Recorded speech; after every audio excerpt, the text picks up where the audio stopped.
Deep within a forest shrouded in perpetual twilight, ancient trees loomed, their branches forming a dense, dark canopy. Through this gloom, Helmet ascended a massive tree trunk with silent, almost supernatural agility, his eyes glowing faintly white as he moved. The only sounds were the soft rustling of leaves and the gentle whisper of the wind through the dense canopy. Pale moonlight struggled to penetrate the thick foliage, casting long, ethereal beams that danced through the darkness. Deeper within the woods, a small campfire crackled, its warm glow a stark contrast to the surrounding chill. Near the flickering flames, a man with short, spiky gray hair and a distinctive scar across his cheek stood, his gaze sharp and alert, while Helmet remained hidden in the shadows, observing. With deliberate movements, the gray-haired man slowly drew a knife, before looking down at the ground and then turning to walk away from the campsite. As he departed, the forest returned to its quiet, rustling state, the wind carrying the faint scent of smoke and damp earth. He plunges into the fray, a dark silhouette against the glowing forest, his initial strike sending a creature reeling. Around him, for more bat-like creatures circle, their forms illuminated by the strange, ethereal light of the woods, but the sounds of combat carry far. Elsewhere, the gray-haired man, startled by the sudden commotion, jerks his head up, a single thought echoing in his mind. Wait a minute. Unaware of the distant observer, Helmet faces the remaining threats, a grim determination on his face as he warns them. If you harbor the intention to kill another, you ought to be prepared to die as well. With a swift motion, he draws his bow, purple energy crackling and swirling around the string, readying a decisive shot. The arrow flies, a streak of concentrated mana, piercing its target with brutal force. The creature screams, its form distorting under the impact, before dissolving into nothingness. A moment of silence falls, and Helmet continues his journey, confident that with this final blow, there should be no tinder left to attract more trouble. As the journey continues, a voice echoes in Darian's mind, calling out his name. He considers the implications, knowing that things are far more complex than they appear, as his foot lands with a soft thud. With each step through the dense forest, the rhythmic sound of his boots marks his steady progress. Despite the gravity of his thoughts, a profound sense of boredom washes over him. His eyes glow with a faint red light, a subtle smirk playing on his lips as he contemplates the path ahead. Meanwhile, in a distant, shadowed chamber, a robed figure muses, wondering if the Demon King's bloodline has truly been left untouched, a question that has long occupied his thoughts. Addressing a silent council of similarly robed individuals, he reiterates his astonishment that the Demon King's lineage persists even after all this time, a revelation met with grave concern. A glint from a ring on his finger catches the light as he corrects himself, realizing the true issue isn't the Demon King's bloodline, but rather the human one. The robed figures continue their hushed discussion, one of them asking, "Can't we send people into that place?" Another voice, filled with concern, adds, "Then we'll be able to get the rest of the people out of here too." The leader of the council, the gray-haired man, considers this, his hand resting thoughtfully, before another voice responds, "Oh, we could do that. That's a good idea. In that case, we'll proceed with that." Suddenly, a desperate cry echoes through the air. "No!" A figure, bound and struggling, pleads, "Please choose me instead, not in my place." He continues to struggle against his bonds, warning, "Please let go. The rest of the people will suffer if you don't." Ignoring his pleas, the gray-haired man gives the command, "Start it." The bound figure, now glowing with a golden aura, screams, "No, no." With a searing burst of energy, a blinding orange and yellow light erupts from him. His form is consumed by the golden radiance, transforming into a featureless, glowing silhouette as the robed figures stand by. His face contorts in agony, his eyes glowing with a desperate light, as he is pulled into a dark void, a voice crying out, "Helmet!" As the previous events fade into a dark void, a new narrative unfolds, speaking of a place known only as the Root, a realm of profound evil where survival is an impossibility, even for the most gifted scholars, powerful sword commanders, or adept mages. Into this desolate forest, where skeletal remains litter the ground, criminals were cast, their fate sealed by the very act of being dropped within its boundaries. Yet, a glimmer of hope, or perhaps a cruel twist of fate, existed, for it was said that if one could somehow emerge from that place alive, their sins would be absolved through the power of divine magic. And so, the legend continued, speaking of a time when, if they did make it out of that place alive, their sins would be forgiven. Then, one day, a baby was born, its very existence deemed a sin in itself.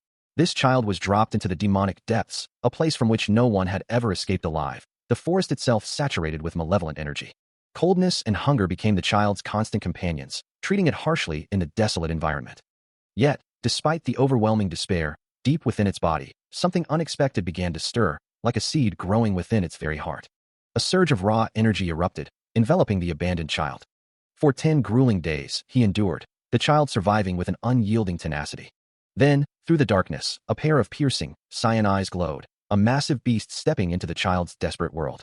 Its heavy footsteps echoed through the forest as it approached the small, vulnerable figure lying on the path. With a guttural roar that shook the very trees, the beast revealed its fearsome presence. Its massive paw landed with a soft thud, a silent declaration of its arrival. On that pivotal day, the child's fate was irrevocably sealed. 10 years later, the forest had grown lush and vibrant. Along a sun-dappled path, a young helmet walked beside Alaga, who urged him to push on. Phew, just a little more. With a fierce determination etched across his young face, he unleashes a swift, powerful punch. His leg follows, blurring with speed, delivering a devastating kick. He fights with a quiet intensity, his focus absolute. Moments later, the small, rabbit-like creature is subdued, held firmly in his grasp. Looking down at the successful hunt, Alaga acknowledges the boy's effort. Years pass, and the two companions continue their journey, walking side by side through the ancient forest. Now a young man, Helmet confirms to Alaga that he has been hunting, explaining that he only targets the weak. He muses on the rarity of such occurrences these days, a subtle hint at the changing nature of their world. From the subdued prey, a small, glowing object emerges, a mysterious discovery from his latest hunt. He finds himself playfully pinned to the ground by the massive spotted feline, a low growl rumbling in her chest. Struggling beneath her, he clutches a small, glowing bead, as she demands he hand it over, only for him to defiantly refuse. Her eyes narrow, warning him that consuming the bead would transform him into a demonic beast. She insists that if he were to become such a creature, he would be forever trapped within the confines of their forest. Later, walking through the dense woods, Helmet ponders the bead's potential to make him stronger, even as Alaga dismisses his thoughts.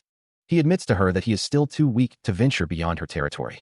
Alaga turns, her expression stern, and tells him he is free to leave. Helmet looks up at her, taken aback by her words. With a gaze fixed on the forest canopy, Alaga repeats her command, urging him to depart. Of this forest, Alaga states, her voice echoing through the trees. Helmet looks up, a flicker of surprise in his eyes, asking how she could possibly know that, especially after claiming they couldn't escape.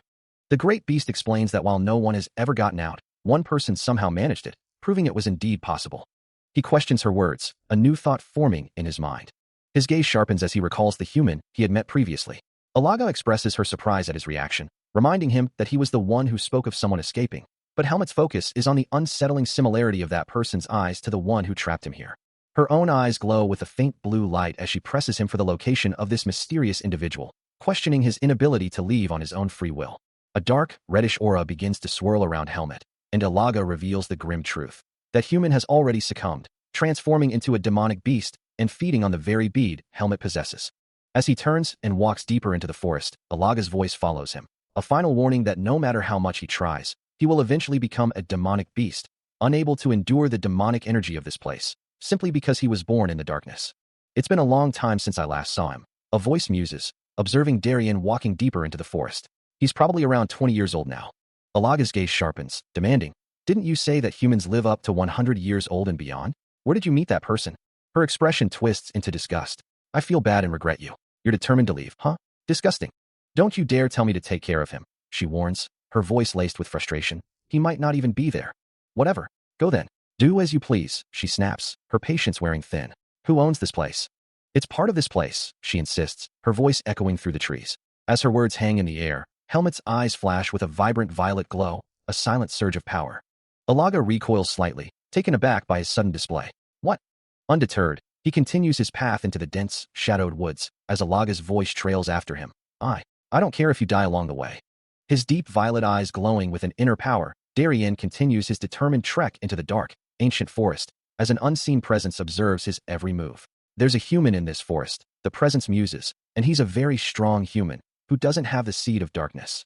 Suddenly, a young man with wild, spiky hair appears, a wide grin on his face, revealing himself to be another human in this perilous domain.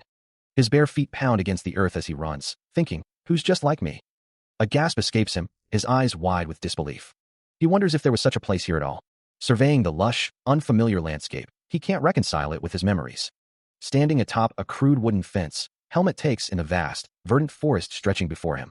As his hand presses into the earth, a faint green glow begins to emanate from his palm, particles rising into the air. With Alaga patiently by his side, he mutters, "Finally." The green energy intensifies, radiating from his hand as he strains against an unseen force, a guttural sound of exertion escaping his lips. He cries out, collapsing to one knee as a vibrant green aura erupts and expands around him. As the green energy dissipates, a voice cuts through the silence, demanding to know who he is and who sent him. Lying on the ground, his hand clutching his head, Helmet can only think of his isolation.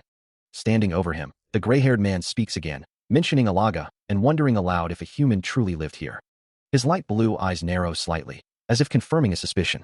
Then, a hand reaches down, gently touching Helmet's head, a subtle energy flowing between them. The gray-haired man then asks why he came to see him. Receiving no reply, the gray-haired man muses that he isn't even human, a thought that seems to resonate with Helmet's own internal struggle. The two remain in the clearing, the forest canopy stretching endlessly above them. Finally, a desperate plea escapes Helmet's lips, a simple, profound desire to escape. A deep sense of unease washes over him, a desperate need to escape the confines of this forest. The sunlight filters through the dense canopy, illuminating a path through the ancient trees. As he walks, a voice echoes in his mind, introducing himself as Darien, before asking for the other's name, the rustling leaves providing the only reply. Suddenly, he looks up in surprise as the gray-haired man appears before him, his voice cutting through the silence with a single, knowing word, Helmet. Now on the ground, the gray-haired man's voice presses in, questioning his resolve to leave, reminding him that escape is not an option, yet a fierce determination burns within him to get out. Standing over him and Alaga, the man's gaze is unwavering, as he demands to know why they are trying to leave this place. He warns that the world outside is not as beautiful as they imagine, but Helmet, defiant, asserts his will to do as he pleases, reiterating his unwavering resolve to escape. A chilling voice echoes, speaking of those born with a seed of darkness, and those who acquire it, condemning him as more cruel than any monster, the very definition of evil. The voice continues, questioning where he could possibly go, asserting that he can't escape this forest, as he stands bare-chested, confirming the presence of that very seed of darkness within him. Meanwhile, the gray-haired man, back in the present, observes him, noting his convenient origin from the outside world, and asking if he is preparing a body, a question that draws a curious glance from Alaga. The elder continues, mentioning a debt he owes to a leopard, his hand beginning to glow with a faint, ethereal light. A vision flashes, showing his chest glowing with a potent purple energy, as a voice laments that he shouldn't have given away his heart, for because of that, it cannot leave him. The vision culminates in a brutal image of him, pierced by multiple arrows, blood blooming across his chest. Returning to the present, the gray-haired man warns that he will always be chased, even if he manages to leave this forest, and may ultimately die while fighting against other humans.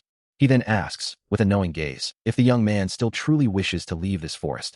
Helmet acknowledges the gravity of the situation, and the gray-haired man, with a firm expression, simply agrees. Helmet finds himself abruptly seized by the head, a firm grip clamping down on him. He cries out in surprise, as the gray-haired man lifts him effortlessly from the ground. A pained groan escapes him, the suddenness of the action leaving him disoriented. The gray-haired man observes him with a stern gaze, remarking on his talent, then declares that if he truly wishes to venture into the outside world, he must first become one. With another firm grasp, the gray-haired man pulls him along, simply stating, "Let's go." His expression resolute, the gray-haired man vows to transform him into a human. As they walk deeper into the forest, Helmet asks what he needs to do to finally leave this place. The gray-haired man explains that while he dislikes this method, Helmet has no choice in his current state, emphasizing that he simply needs to get stronger. Helmet looks up, questioning who, but the gray-haired man simply replies that he cannot tell him yet. Helmet's brow furrows, his thoughts consumed by the gray-haired man's words about becoming stronger, wondering how he could possibly achieve such a feat.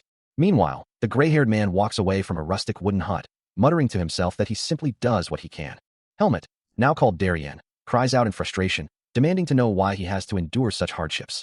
He watches the gray-haired man working outside the hut, wondering if this is how humans typically live.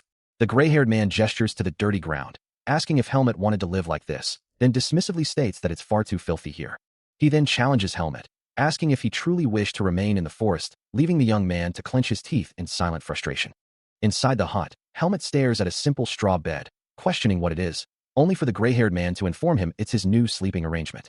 Helmet lies on the uncomfortable bed, groaning that he can't possibly sleep there.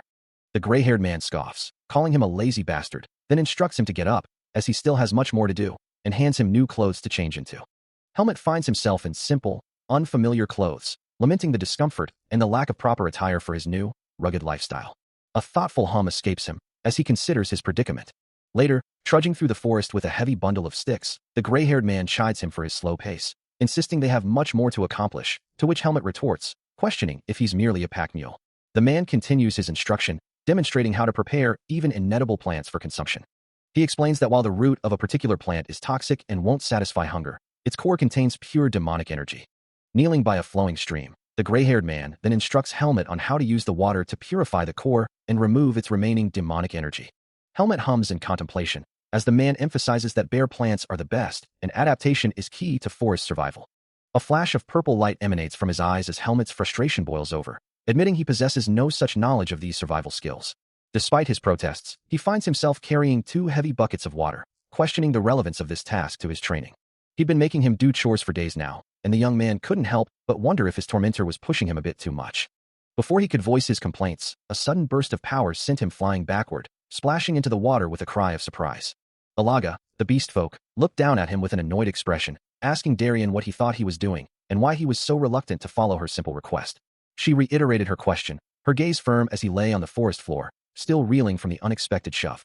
With tears welling in his eyes, Darien finally confessed his true feelings, reminding her that she had called him a demonic beast, and therefore, he belonged in the human world. Alaga looked away, then back at him, admitting she didn't know the answer to his unspoken question, but warned him that nothing good would come of him staying here. With a resolute nod, Darien declared his departure, turning his back on the beast folk and the forest. Alaga remained standing amidst the trees, her expression thoughtful as she watched him go. A deep concern settled on her features, her bright cyan eyes reflecting a quiet worry for his future. Reflecting on the young man's future, she thinks he will surely have a good life. And with that final thought, Alaga turns and walks away from the shimmering water, disappearing into the dense forest. A soft, watery shimmer marks her departure. While elsewhere, the grueling training continues, the gray-haired man's voice cutting through the air, demanding his charge keep his back straight. Helmet, known as Darien, pushes through the exhaustion, his mind screaming in protest, as the man's question echoes, asking if he truly doesn't want to leave the forest. A surge of frustration washes over him, a silent curse escaping his lips. The gray-haired man simply observes, stating the obvious truth that this is indeed a hellish existence. While Helmet offers no reply, his gaze fixed. He endures the harsh words, the reminder that those who don't work don't eat, a twisted paradise indeed, but for him, it's all worth it. As the sun sets over the forest, a fierce resolve hardens in Helmet's eyes. Despite his unwavering determination, the grueling training continues to push him to his limits, eliciting a pained cry as an unseen force pulls him back, the gray-haired man's calm voice instructing him to stop and come sit. His body, battered and exhausted, is gently supported by the gray-haired man, who holds him steady as he struggles to regain his composure. With a final, weary breath, he manages to utter a strained, "All right," accepting the temporary reprieve. Soon, the two sit by a crackling campfire in the forest, sharing a quiet meal under the dappled light. The simple food tastes like a feast after his ordeal, and he savors every spoonful, exclaiming his delight. He continues to eat with gusto, finding immense pleasure in the warm, delicious meal. The gray-haired man watches him, amused, wondering what he did to the soup to make it so delicious, while he, still eating, declares it incredibly tasty. Standing up, the gray-haired man addresses him by his alias, Darien, asking why he isn't eating, then advises him to listen while he eats. He reminds Helmet of his original purpose, stating that he came to him to leave this forest, and that right now, he needs to get stronger. He listens intently, a spoonful of food paused before his mouth, as the gray-haired man reminds him that he is not a demonic beast of the forest. Despite any effort, he continues, there are inherent limits to a human body, no matter how hard one trains, a muscular arm flexing to emphasize the point. He then muses about the old days of the microstate subconqueror, his gaze distant as he recalls past power. With a stern expression, he promises to show Helmet what a true sword is, his words carrying the weight of a profound lesson. The gray-haired man sprints across the open ground, his hand reaching out in a blur of motion. Helmet watches intently, his gaze sharp as the man instructs him to watch closely. With a sudden burst of power, the gray-haired man charges, his staff glowing with a vibrant blue aura. A sharp exhale escapes his lips as he prepares his attack. He sweeps the staff in a wide arc, a golden energy trailing behind it, tearing through the air. The impact sends a shockwave across the ground. Helmet's eyes widen in surprise at the sheer force of the demonstration, the ground before him visibly scarred. The gray-haired man's staff swept through the air, unleashing a torrent of golden energy that tore into the earth with a resounding impact, sending shockwaves through the ground, and leaving a trail of shattered earth in its wake. Helmet watched, stunned, as massive chunks of the forest floor floated suspended in the air, the very ground having been ripped apart by the sheer force of the attack. His heart pounded in his chest, a silent testament to the overwhelming power he had just witnessed. Standing amidst the devastation, the gray-haired man turned to him, the shattered landscape a stark backdrop to his words. He explained that this was how humans survived. Still reeling from the display, Helmet could only stammer, trying to comprehend the raw power he had just witnessed. The man then named the technique, his staff glowing with residual golden energy, Vis. He remembers the early days, when the raw power of Vis surged through his body, a primal energy that needed to be controlled. It felt like a beast, tearing through him, and he yearned to master it. The impact of his training was brutal. leaving him battered and exhausted on the ground as his mentor, the gray-haired man, stood over him, reminding him not to be impatient, that his body wasn't yet ready to fully receive this. Even so, he understood the sword, knowing it too would shatter if not wielded correctly. He knew he had to follow its path. The sword would reward him for it. A firm, lighter hand guides a darker, smaller one, gripping a wooden staff together with a sharp, percussive sound. This was the beginning of his arduous journey, the tale of a young helmet, an abandoned child, who would one day wield immense power. In the training grounds, his mentor's voice echoed, demanding proper focus, a command that often met with a frustrated gasp from the boy. The vast, open space of the training area offered no escape from the rigorous lessons, a place where every movement was scrutinized. His mentor, the gray-haired man, loomed over him, questioning how many times he had to be told, accusing him of rebellion, and reminding him to address him respectfully. With a look of strained defiance, Helmet could only manage to respond, properly. Sir. He lets out a frustrated groan, his mentor's voice cutting through the air, asking if his left arm was the problem. The gray-haired man then chastises him, calling him a brat, and questioning if all his explanations were for nothing. Helmet, his young face contorted in anger, retorts, demanding that his mentor just explain things properly from the start. But the older man simply dismisses his plea, stating he won't repeat himself and that Helmet is supposed to understand, for this was always the nature of his training. The sheer volume of information forced into his mind was overwhelming, yet his mentor only ever taught him the bare minimum, dark, shadowy tendrils seeming to bind him as his eyes glowed with effort. Unlike his current self, he had no option to refuse or question back then. His mentor never coddled, praised, or quit, simply teaching the same things in different ways. The gray-haired man observes him, then declares he will teach him. A sudden, swift strike connects with a sharp impact. Helmet cries out as he's sent flying backward, his mentor's voice cold as he remarks that the boy has grown weaker. He clenches his fists, purple energy crackling around them, a frustrated question escaping his lips as he struggles with the training. His mentor, the gray-haired man, looks on with a stern gaze, asking if he truly understands the subtle differences in power. Lying on the ground, defeated, Helmet can only admit that he doesn't. A heavy thud echoes as the mentor's voice cuts through the air, implying that his lack of understanding will cost him his meal. Helmet recoils from the impact, startled, but then a flicker of insight crosses his face, as he desperately claims to be on the verge of grasping the concept. The gray-haired man simply reiterates that the amount of mana and the speed at which it can be used are fundamentally different. Helmet ponders this, ghostly figures demonstrating identical movements around him, wondering why the visual actions appear the same despite the implied differences in power. Standing in the quiet forest, the gray-haired man presses him once more, asking if he now understands the crucial distinction between outer appearance and inner substance. This understanding encompasses the knowledge gained through his senses, the inherent strengths of his bloodline, and the hidden skills and power of the ancient and forgotten. The gray-haired man's voice echoes, a stern reminder that the true understanding of the mana sword, its very essence, must first come under absolute control. Only then, he insists, will Helmet truly be able to claim he has learned anything at all. Every single movement, he explains, requires a lifetime of devotion. And only at that moment, he concludes, will true understanding finally dawn. Helmet looks up, absorbing the weight of the words. As the gray-haired man continues his harsh assessment, right now, you are nothing more than meaninglessly swinging your arms. You are not a swordsman, but instead a woodcutter. A frustrated sigh escapes him, but the mentor's command is unwavering. Now again. Helmet takes a moment, a quiet hum of resolve passing through him, before he prepares to resume his arduous training. He stands alone in a verdant clearing when a familiar voice echoes through the trees. Turning, Helmet greets the massive leopard-like beast, acknowledging their long separation. The beast, Alaga, narrows her bright cyan eyes, demanding clarification on his words. She scoffs, reminding him that he hasn't exactly been alone either.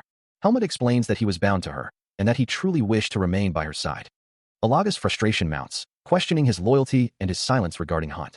Roaring, she asserts her role as protector of the forest, vowing to defeat Hunt before turning her fury upon him. He observes her unchanging ferocity, yet hints that he too has undergone a transformation. With a challenging gaze, Alaga accepts his unspoken defiance, ready to fight. He stands before the majestic leopard, a quiet moment of reflection passing between them, as he wonders what their next move should be. Weird thoughts, like the idea that other people's lives might be more important than his own, begin to fill his mind, yet despite these new considerations, he remains resolute. Naturally, he thinks, if they can truly use their strength, then he will too. As the great beast begins to move, he follows, his thoughts drifting to a past memory. He recalls a gray-haired man's words, accepting help from those that I hate, or even fear, isn't truly evil, a sentiment that now resonates with him. His eyes narrow as he ponders the deeper meaning, wondering why that man harbored such animosity. The leopard turns her head, her voice firm as she reveals that the human who had been disrupting this area was named Hunt. She looks back at him, a challenge in her eyes, asking if he is curious about this new name. His expression shifts to one of surprise and eagerness, admitting that he cannot stand his own curiosity and wants to know more. Suddenly, a guttural cry echoes through the air as Alaga's beast form strains, her sharp teeth bared in a grimace of effort or pain. A brilliant light then engulfs her, her form stretching and shifting, rising as a glowing, human-like silhouette against the sky. High above the serene mountain landscape, the small, spotted creature plunges downward, a voice echoing, "I'll give you," as shimmering particles begin to coalesce around her. The air crackles with energy, a vibrant explosion of light and color, as the transformation intensifies, dynamic lighting illuminating the forest below. Another surge of power ripples through the canopy, the magical process nearing its completion. Through the parting clouds, a distinctly human form descends, falling gracefully towards the earth. Helmet watches, his eyes wide with disbelief, as the figure lands, and Alaga, now in human form, looks up to confirm, that's right, a human form. Her eyes glow with an ethereal light, the transformation complete. In a memory, a powerful white beast with jet-black spots, Alaga, leaps with incredible speed towards a small, bustling village nestled amongst the trees. A vast, serene landscape unfolds beneath a clear sky, with distant mountains rising majestically above a lush, green forest. Through this tranquil wilderness, Helmet rides atop Alaga, the massive beast moving with silent grace through the dense foliage. Their journey leads them to a grim sight, a desolate camp where green-skinned figures oversee human-like captives, their faces etched with despair. Helmet's gaze hardens as he takes in the scene, muttering about the discovery of a human farm. Below, a green-skinned overseer brutally strikes a captive, who cries out in pain. The overseer barks at the struggling worker, demanding they perform their duties properly, even as they are beaten. Helmet watches the cruelty unfold, his expression grim as he observes the distant figures. Beside him, the gray-haired man also surveys the sprawling camp, a silent witness to the suffering below. Helmet questions the nature of the figures he sees, noting their similarity to him, yet their distinct differences. A green-skinned figure, observing the human captives, explains that even the children are reaching maturity, and those females are considered food. He clarifies to Helmet that while they are still human, they possess a different gender, which is how they differentiate between male and female. The goblin continues, detailing that Naho prefers females, finding them tender and easier to control, as well as more fertile, but if they are too small, they are useless, and Naho doesn't consume them before mating. He reveals that females will ultimately become food for Naho, while males are kept as slaves for life. This horrific system, he explains, is all to maintain their race. Helmet, with Alaga beside him, grimly concludes that this entire operation is a farm, maintained by goblins, among whom there is a leader, or rather, he is. The gray-haired man listens as the goblin reiterates Naho's preference for not consuming females before mating, regarding them as his property, confirming that they are all his. Suddenly, the goblin turns, his gaze falling upon the two observers, addressing them directly. He stares down at the terrified goblin, a sinister shadow of himself forming as he decides to make an exception, allowing it to live a little longer. A cacophony of goblin cries echoes from below, as he and the leopard-like beast look out over a vast horde of the creatures, the sight prompting him to question the very notion of their existence. He understands the grim reality of their situation, but refuses to be treated as mere livestock. The leopard-like beast turns to him, a questioning sound escaping its muzzle. Alaga then expresses its own disgust, finding the idea of humans being bred as livestock utterly repulsive. It concedes that such a brutal system aligns with its own predatory nature, before quickly clearing its throat in a moment of self-correction. Suddenly, a voice echoes from the darkness, acknowledging their presence with a chilling greeting. From the shadows, the monstrous form of Naho emerges, a mass of fleshy tentacles and glowing, pulsating veins. Its massive, draconic form, wreathed in crackling purple energy, casts an ominous shadow over the glowing blue ground. Below, the white leopard-like beast folk lie still, its eyes closed in apparent slumber. A deep, resonant voice echoes, remarking on a rare expression, before calling out the beast folk's name, Alaga. Now awake, Alaga looks down at the human, who lets out a frustrated groan. "Stupid," Alaga exclaims, as both she and Helmet begin to glow with a soft blue aura, while Helmet wonders why the creature is so angry. The draconic creature's face fills the view, its yellow eyes gleaming as it taunts Alaga, asking if the human is the one she was bragging about, adding that males are most ferocious when in love, with a chilling chuckle. Still taunting, the monstrous Naho offers a little bit of Helmet to Alaga, who retorts with disgust that the human tastes worse than the creature itself. Naho's eyes glow with malevolent purple energy, boasting of the deliciousness of the humans Alaga prepares for it. Helmet, now surrounded by a faint purple aura, feels a growing unease, a distinct smell reaching him. The air crackles with unseen energy as Naho's presence intensifies, causing a visceral reaction from the young man. With a surge of purple energy, Helmet confronts the monstrous creature, demanding to know its connection to Darien. A single tear forms in his wide, distressed eye, the shock of the revelation hitting him hard. Before Naho can respond, Alaga, enveloped in a fierce blue aura, lunges forward with a roar, claws extended. The beast folk slams into the draconic creature, accusing it of speaking filth, eliciting a pained cry from Naho.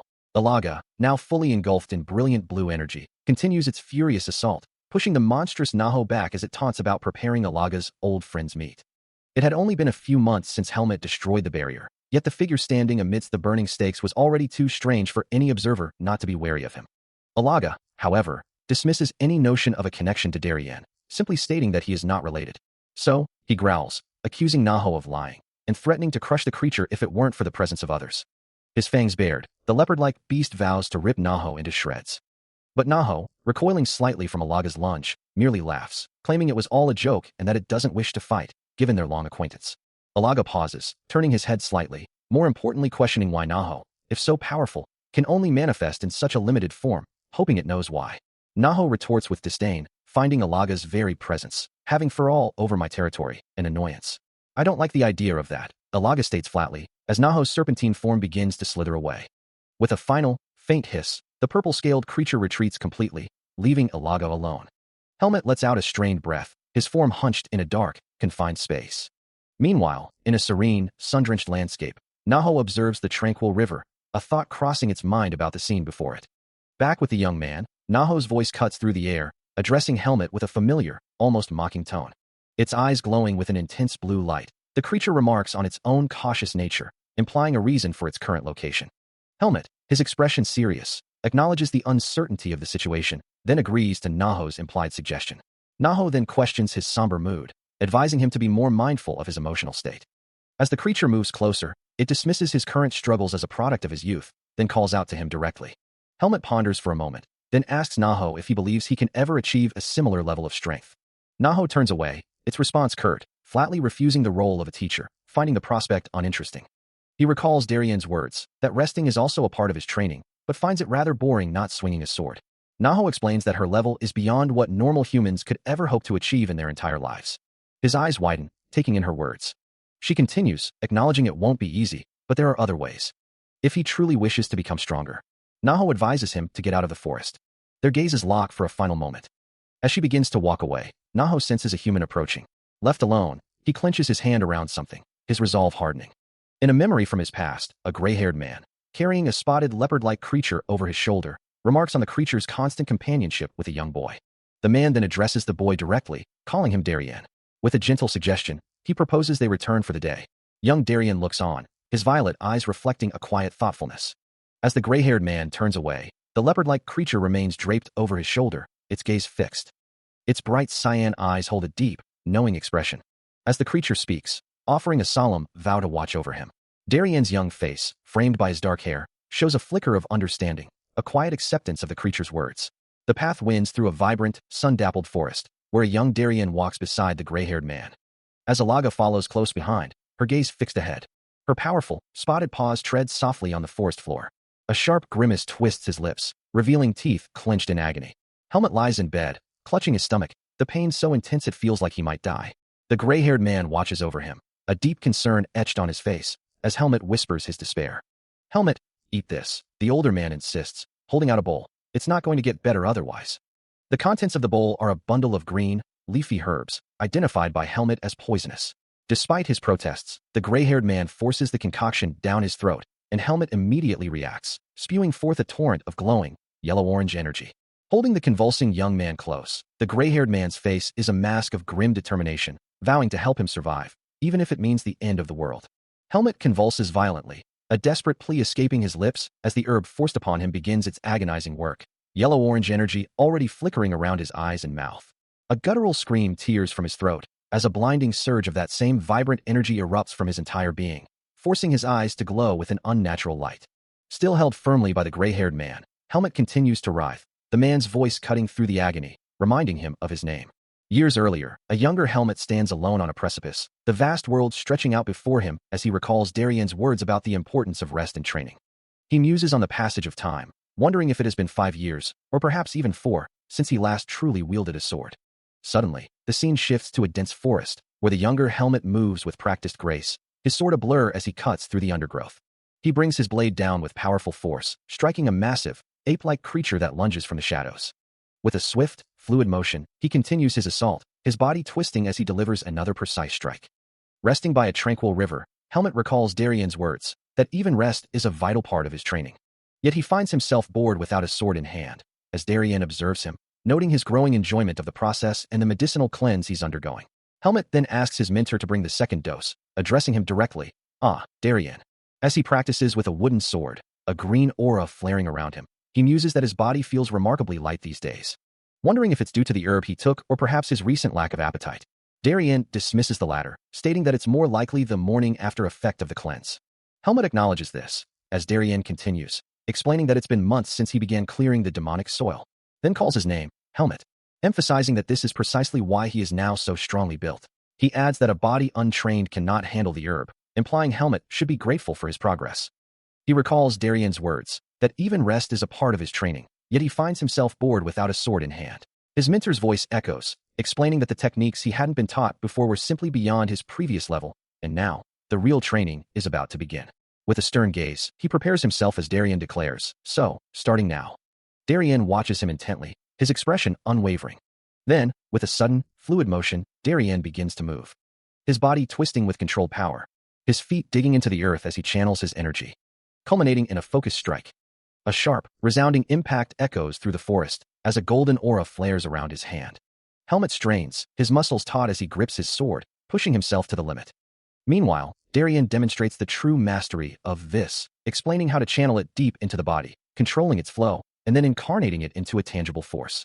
A brilliant golden aura flares around him, extending through his sword as he wields the concentrated energy. With a final, powerful motion, he grounds the energy, fully incarnating its presence. Helmut watches, his eyes wide with understanding as Darien explains, that's how you control this, and what you need to do from now on. Offering a sword, Darien instructs him, here, take up your sword. Helmut begins to move, his own blade now shimmering with a faint glow, as Darien urges him. You'll be able to move as quickly as I do. Think quickly. The two blur into motion, a whirlwind of speed and intent, Darien's voice cutting through the air, and move with consciousness. If you lose the flow. Before Helmut can react, Darien's golden-infused strike connects, sending a shockwave through him as his mentor declares, forget about this. As the golden aura intensified around his hands, he declared that Helmut's body would break first.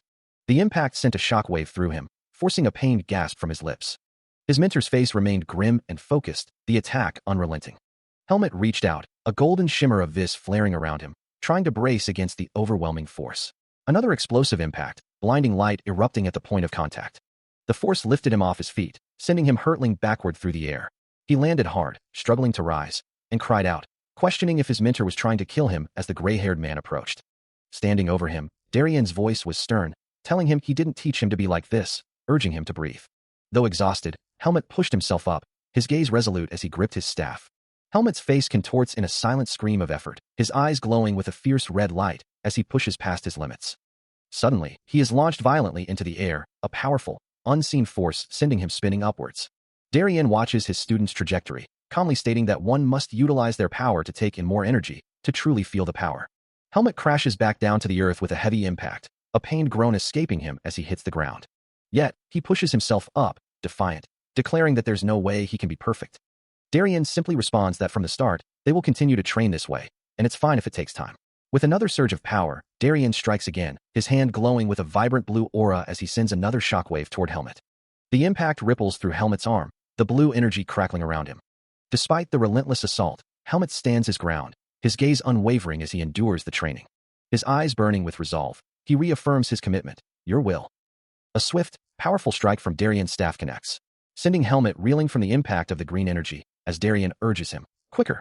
The force of the blow reverberates through the air. Battered but unyielding, Helmut stands firm, absorbing the relentless instruction. Keep moving forward. Don't lose your focus. Darien's voice cuts through the air, commanding, melt all the energy with your body. Responding to the challenge, a vibrant purple aura begins to coalesce around Helmut, enveloping him in swirling energy as his determination solidifies. The raw power intensifies, manifesting as a brilliant, spiraling vortex of violet light. He stands amidst a swirling vortex of purple energy, a silent testament to the power he has just unleashed, a quiet thought echoing, our fears. As the vibrant aura begins to dissipate, a sense of relief washes over him, yet the lingering thought persists, our fears. In the stark, snowy landscape, he gazes downward, a question forming in his mind. Was it worth your tears? His expression remains contemplative, lost in the quiet aftermath of his arduous training. Nearby, his sword rests embedded in the snow beside a fallen log, as he wonders, shall I stop training for today? Suddenly, a familiar voice breaks the silence, as Darien appears with a slight smile, asking, Darien, were you watching me? Before adding, you're a bit better now. Helmet, holding his sword, challenges the assessment, better?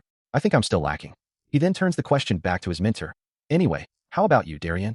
Darien's expression turns serious, and he counters, before that, show me your VS first. Helmet recoils, clearly unwilling. Nah, I don't want to.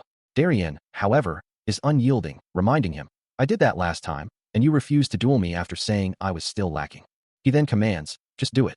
Still grappling with his inner strength, Helmet lets out a frustrated sound, his violet eyes glowing with intense focus as he grips a simple wooden stick.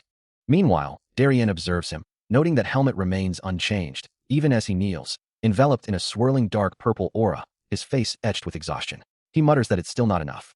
Darien reflects that while Helmet is the best of humans, he still lacks something crucial, a thought that makes Helmet pant heavily, struggling against the invisible force. After a moment of quiet contemplation, Darien's eyes open, a decisive glint within them as he wonders if the time has finally come. As if sensing the shift, Helmet rises, his violet eyes now burning with renewed determination, the purple energy around him coalescing into a more stable form. The biting cold of winter had settled over the forest. Darien, his voice firm, tells Helmet, who carries the small Alaga, that he isn't strong enough yet for what lies ahead. Helmet looks back, a question forming on his face, wondering if he truly should be leaving. Darien's expression hardens, confirming that the time has indeed come for him to depart this forest.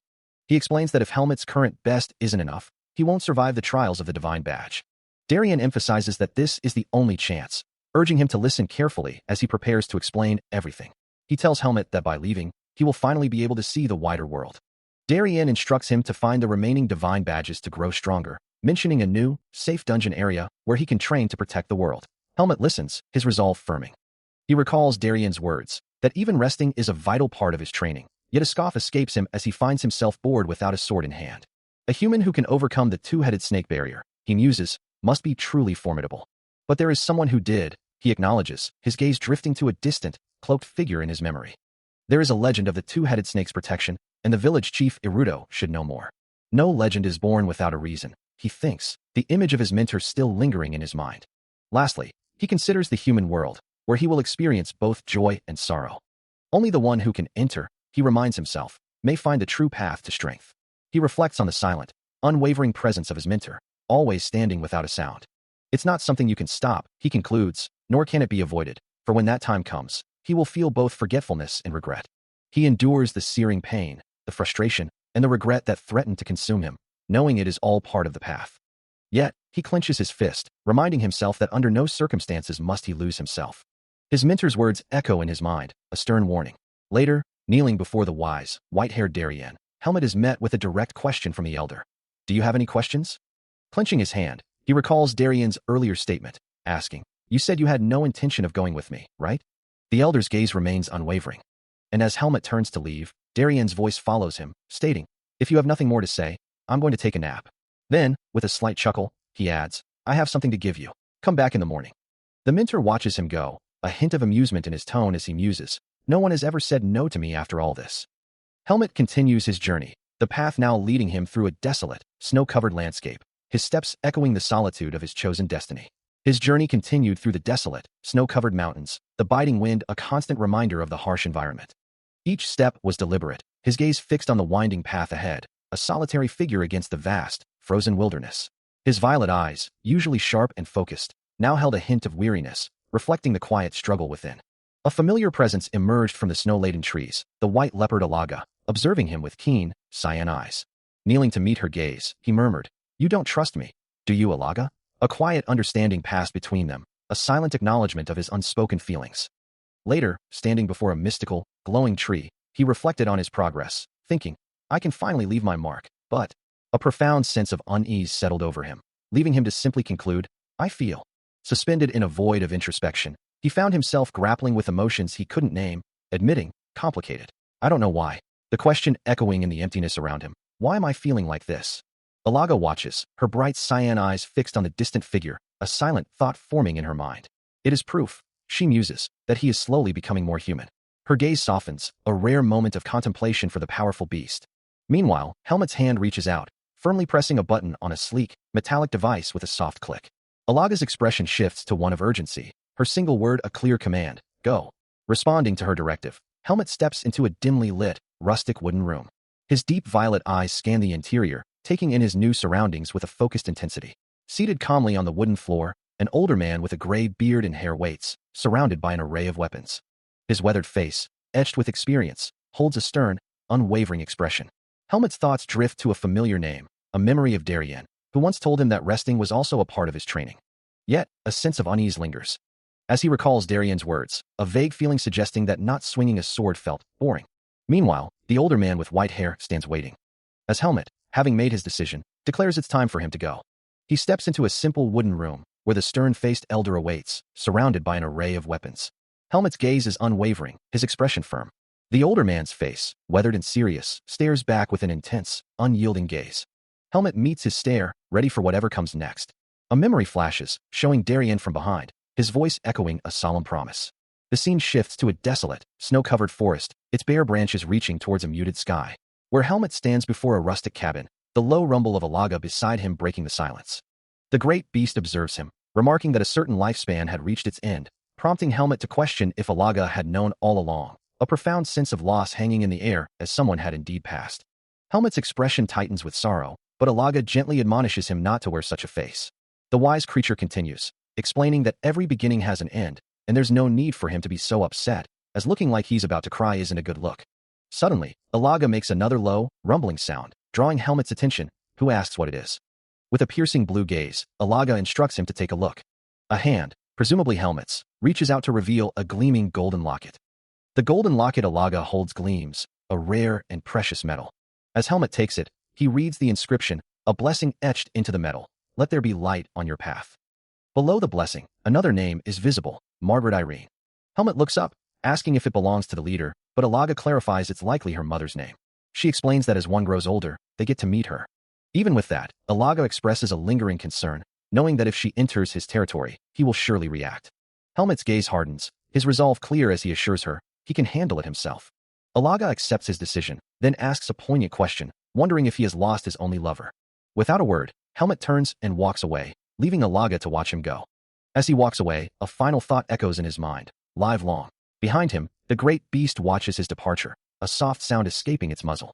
The snowy forest stretches before him, and the beast's voice, now a whisper in his memory, calls out, "Oh, Helmet."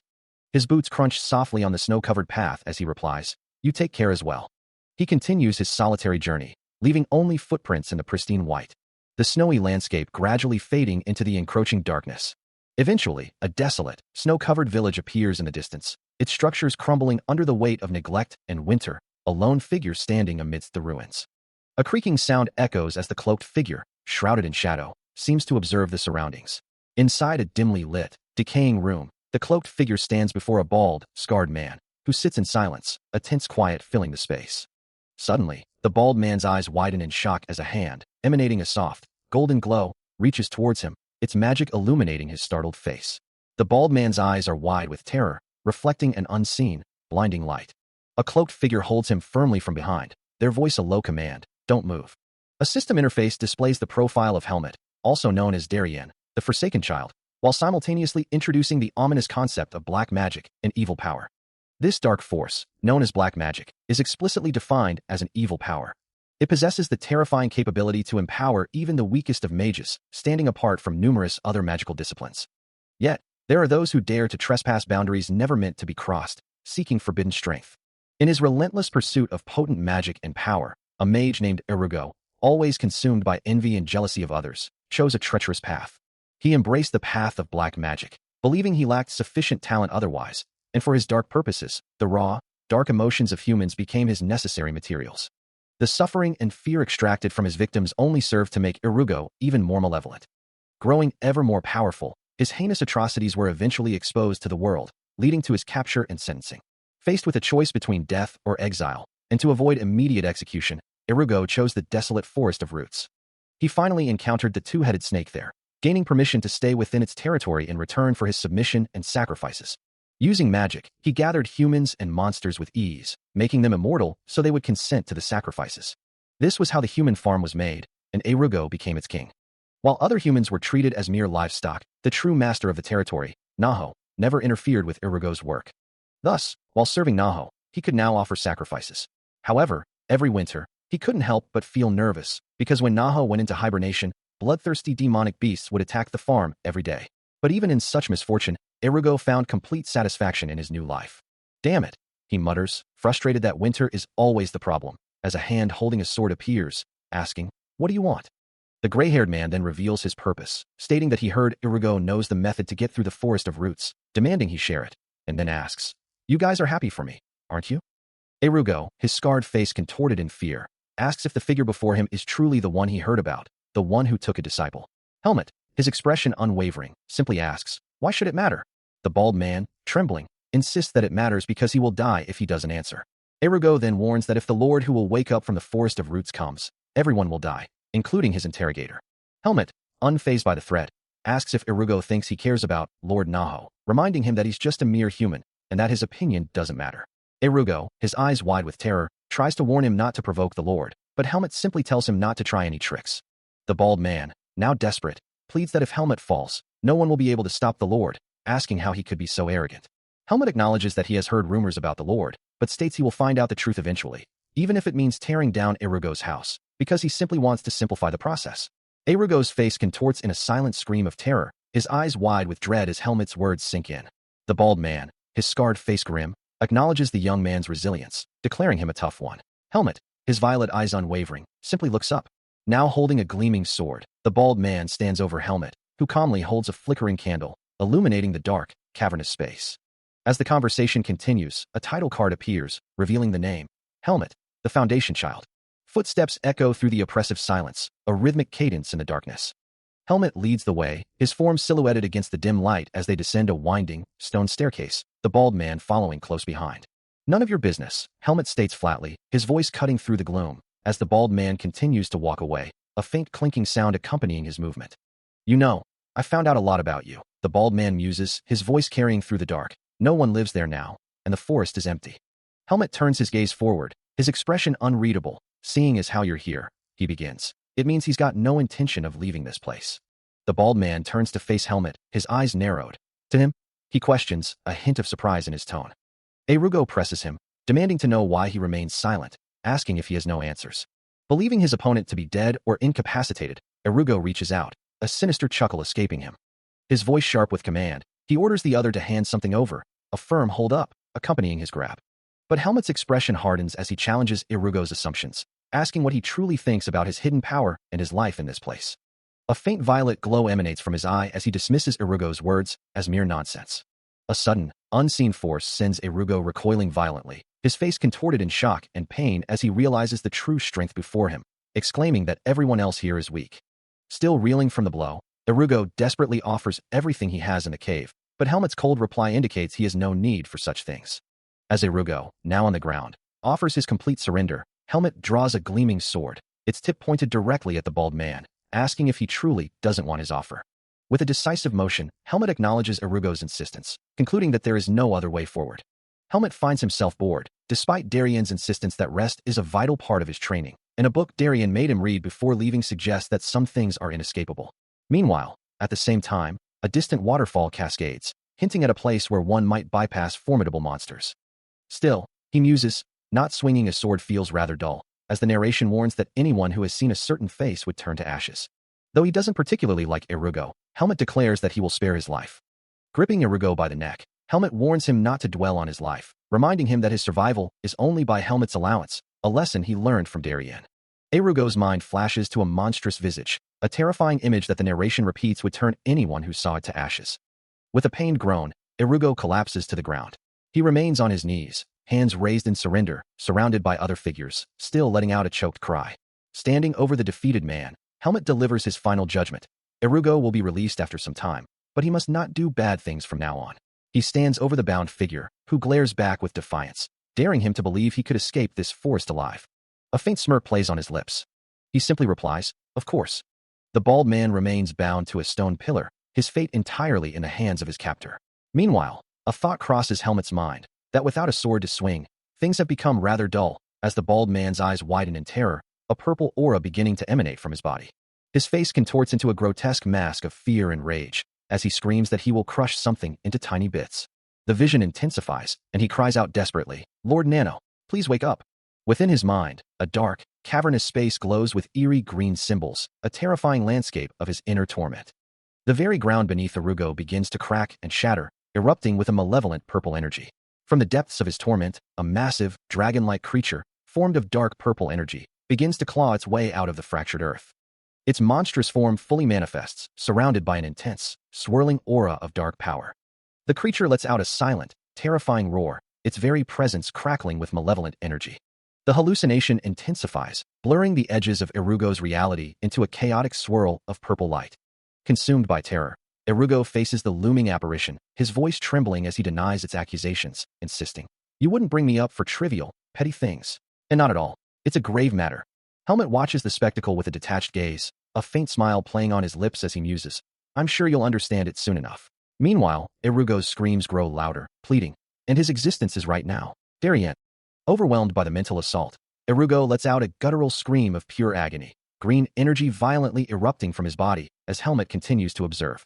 With a calm, almost bored expression, Helmet simply murmurs, "I see." The hallucination of the dragon-like creature persists, its silent roar echoing in Irugo's mind. The monstrous purple, scaly claw of the hallucination looms, its shadowy form promising an inescapable fate. Suddenly, the monstrous manifestation shatters into countless icy fragments, recoiling from an unseen force. Bound and suspended amidst falling shards, Irugo cries out, "Damn brat." As a jagged, crystalline barrier forms around him, glowing with malevolent energy, a voice echoes, "Do you think you can escape, Darien? After this, you'll be like this?" Irugo's face is contorted in terror and pain, blood streaking his cheek, while below him, Helmet watches with chilling violet eyes, declaring, "Nothing's free in this world." His voice rings out, cold and clear, "Brace yourself." Helmet plummets through the dark, ancient forest, a faint glow trailing behind him as he descends. His descent is so swift, a sharp, white streak of energy slices through a thick branch, leaving it severed in his wake. His hand instinctively tightens around the hilt of his sword, ready for whatever awaits him below. He lands amidst a pack of pale, wolf-like creatures, his mind questioning if he had already eliminated one. One of the beasts snarls, its eyes burning crimson, a guttural cry echoing through the trees. Yet, as he observes them, a realization dawns on him. These demonic beasts aren't fleeing from him, they're simply terrified. With a surge of blue energy, he propels himself upwards, leaving the frightened creatures behind. A sigh of relief escapes him, knowing he'll have to run like crazy to escape this place. He continues his rapid descent through the frigid, snow-laden forest, leaving streaks of crimson energy in his wake. His boots finally connect with the icy ground, a faint blue glow emanating from his feet as he lands with a soft crunch. Looking around, he mutters, "I still haven't made it out of the territory yet. Is it just until here?" A low tch escapes him as he spots a shadowy figure in the distance, wondering if this new presence is already involved in whatever he's trying to avoid. His violet eye narrows, glowing with an intense focus, as he prepares for whatever comes next.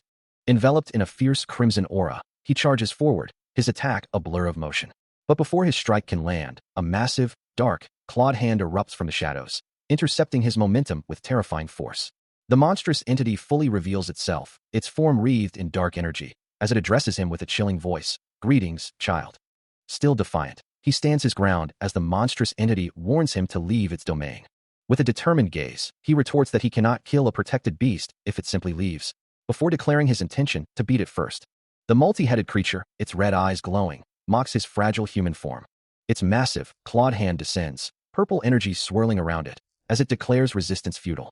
The impact sends him reeling, a grunt escaping his lips. A colossal eruption of jagged purple crystal bursts from the ground, forming a towering pillar that pierces the dark sky.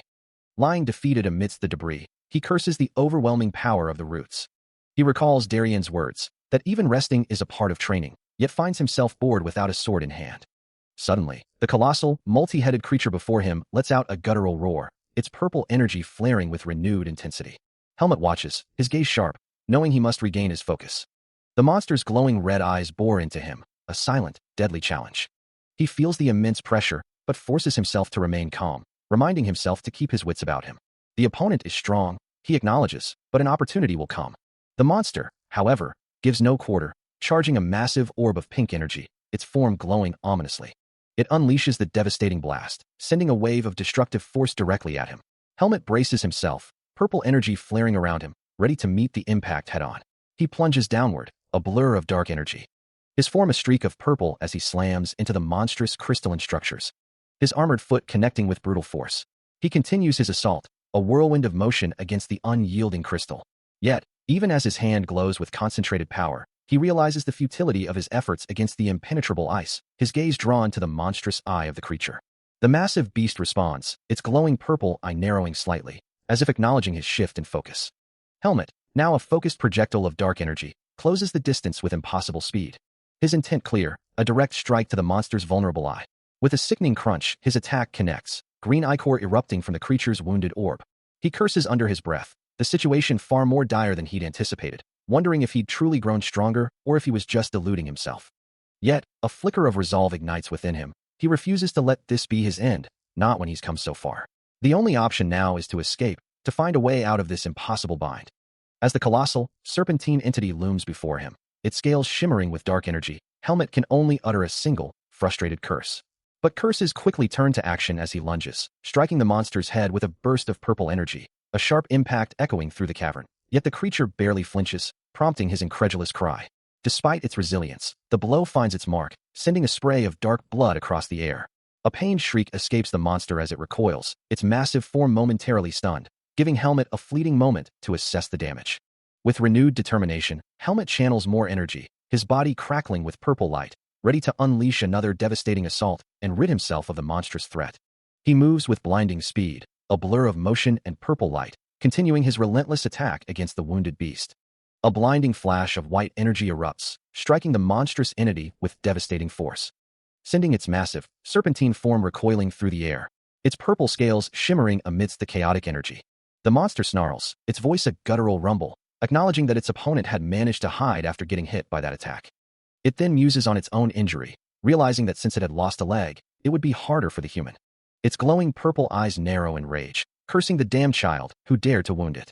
Meanwhile, Helmet struggles to catch his breath, his face streaked with sweat and exhaustion. Clutching his knife, he questions his own capabilities, wondering if all he can do at this point is slash at its feet. Despite his injuries, a grim determination sets in, knowing he must stall for time, for this is his only chance to survive and escape. He gasps, the demonic energy of the monster pressing in on him. As the oppressive purple aura swirls around his form, a guttural voice echoes through the forest. Finally found you, disgusting child. The monstrous entity taunts him. Did you think you could escape from me in this forest? Helmet lets out a pained grunt, his exhaustion evident. The monster's power flares, crackling with raw energy, as it opens its maw in a terrifying roar. His hands tremble, struggling to maintain his grip on the sword, a memory flashing through his mind of the bald man's words, I can't. But even in his weakened state, Helmet's resolve hardens, refusing to succumb to death. His eyes, burning with renewed resolve, fixate on an unseen point. As his form begins to shimmer and glow with a vibrant blue and white aura, cosmic particles swirling around him. The transformation intensifies, his entire being enveloped in a dynamic field of blue and purple energy, a powerful surge of magic radiating outwards. Suddenly, a voice echoes, seemingly from nowhere, proclaiming, long time NOC. The purple snake monster, its eyes glowing ominously, utters a single name, Ilaga. As if summoned, a colossal white feline creature with piercing blue eyes materializes, its spotted fur rippling with raw power. Then, another voice, distinct from the first, calls out, Naho. A sudden, blinding flash of light erupts, tearing through the darkness. From within the chaotic light, Ilaga emerges, its powerful form radiating an intense, vibrant blue aura that pulses with raw, untamed energy. The ground trembles as the beast takes a heavy, decisive step forward. And a desperate cry escapes Helmet's lips as he recognizes the formidable foe. Ilaga stands poised, its glowing markings shimmering with malevolent intent. A sharp, agonizing pain shoots through his arm, a direct consequence of Ilaga's demonic power.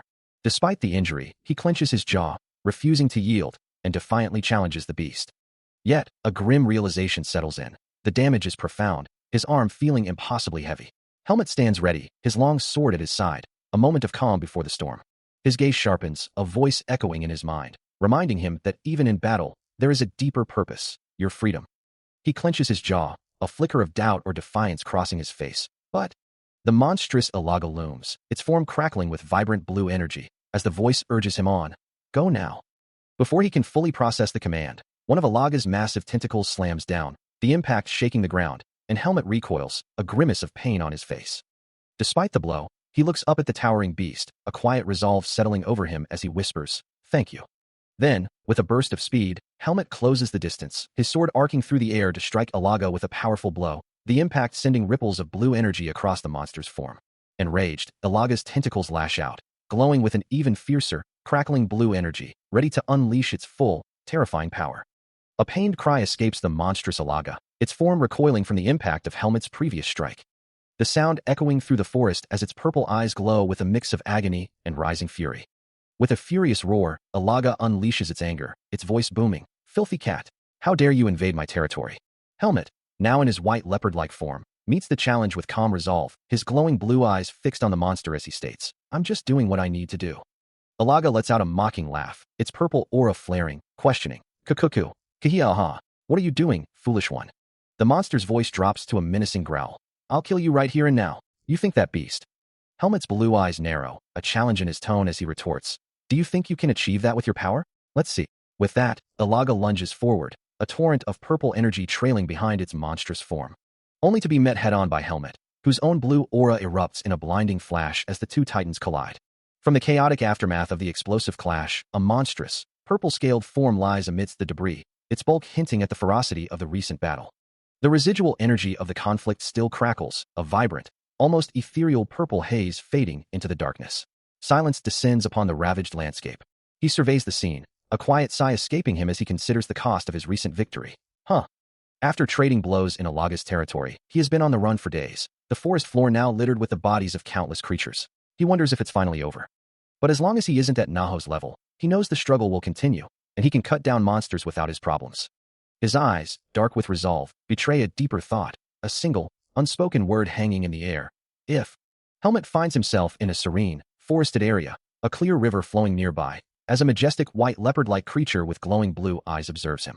He recalls Darian's words, that resting is also a vital part of training. But a quiet moment like this, without a sword in hand, feels strangely boring to him. As he continues through the vibrant landscape, passing a powerful waterfall, he urges himself to leave the forest behind. He pauses, contemplating the path ahead, a thoughtful hum escaping his lips.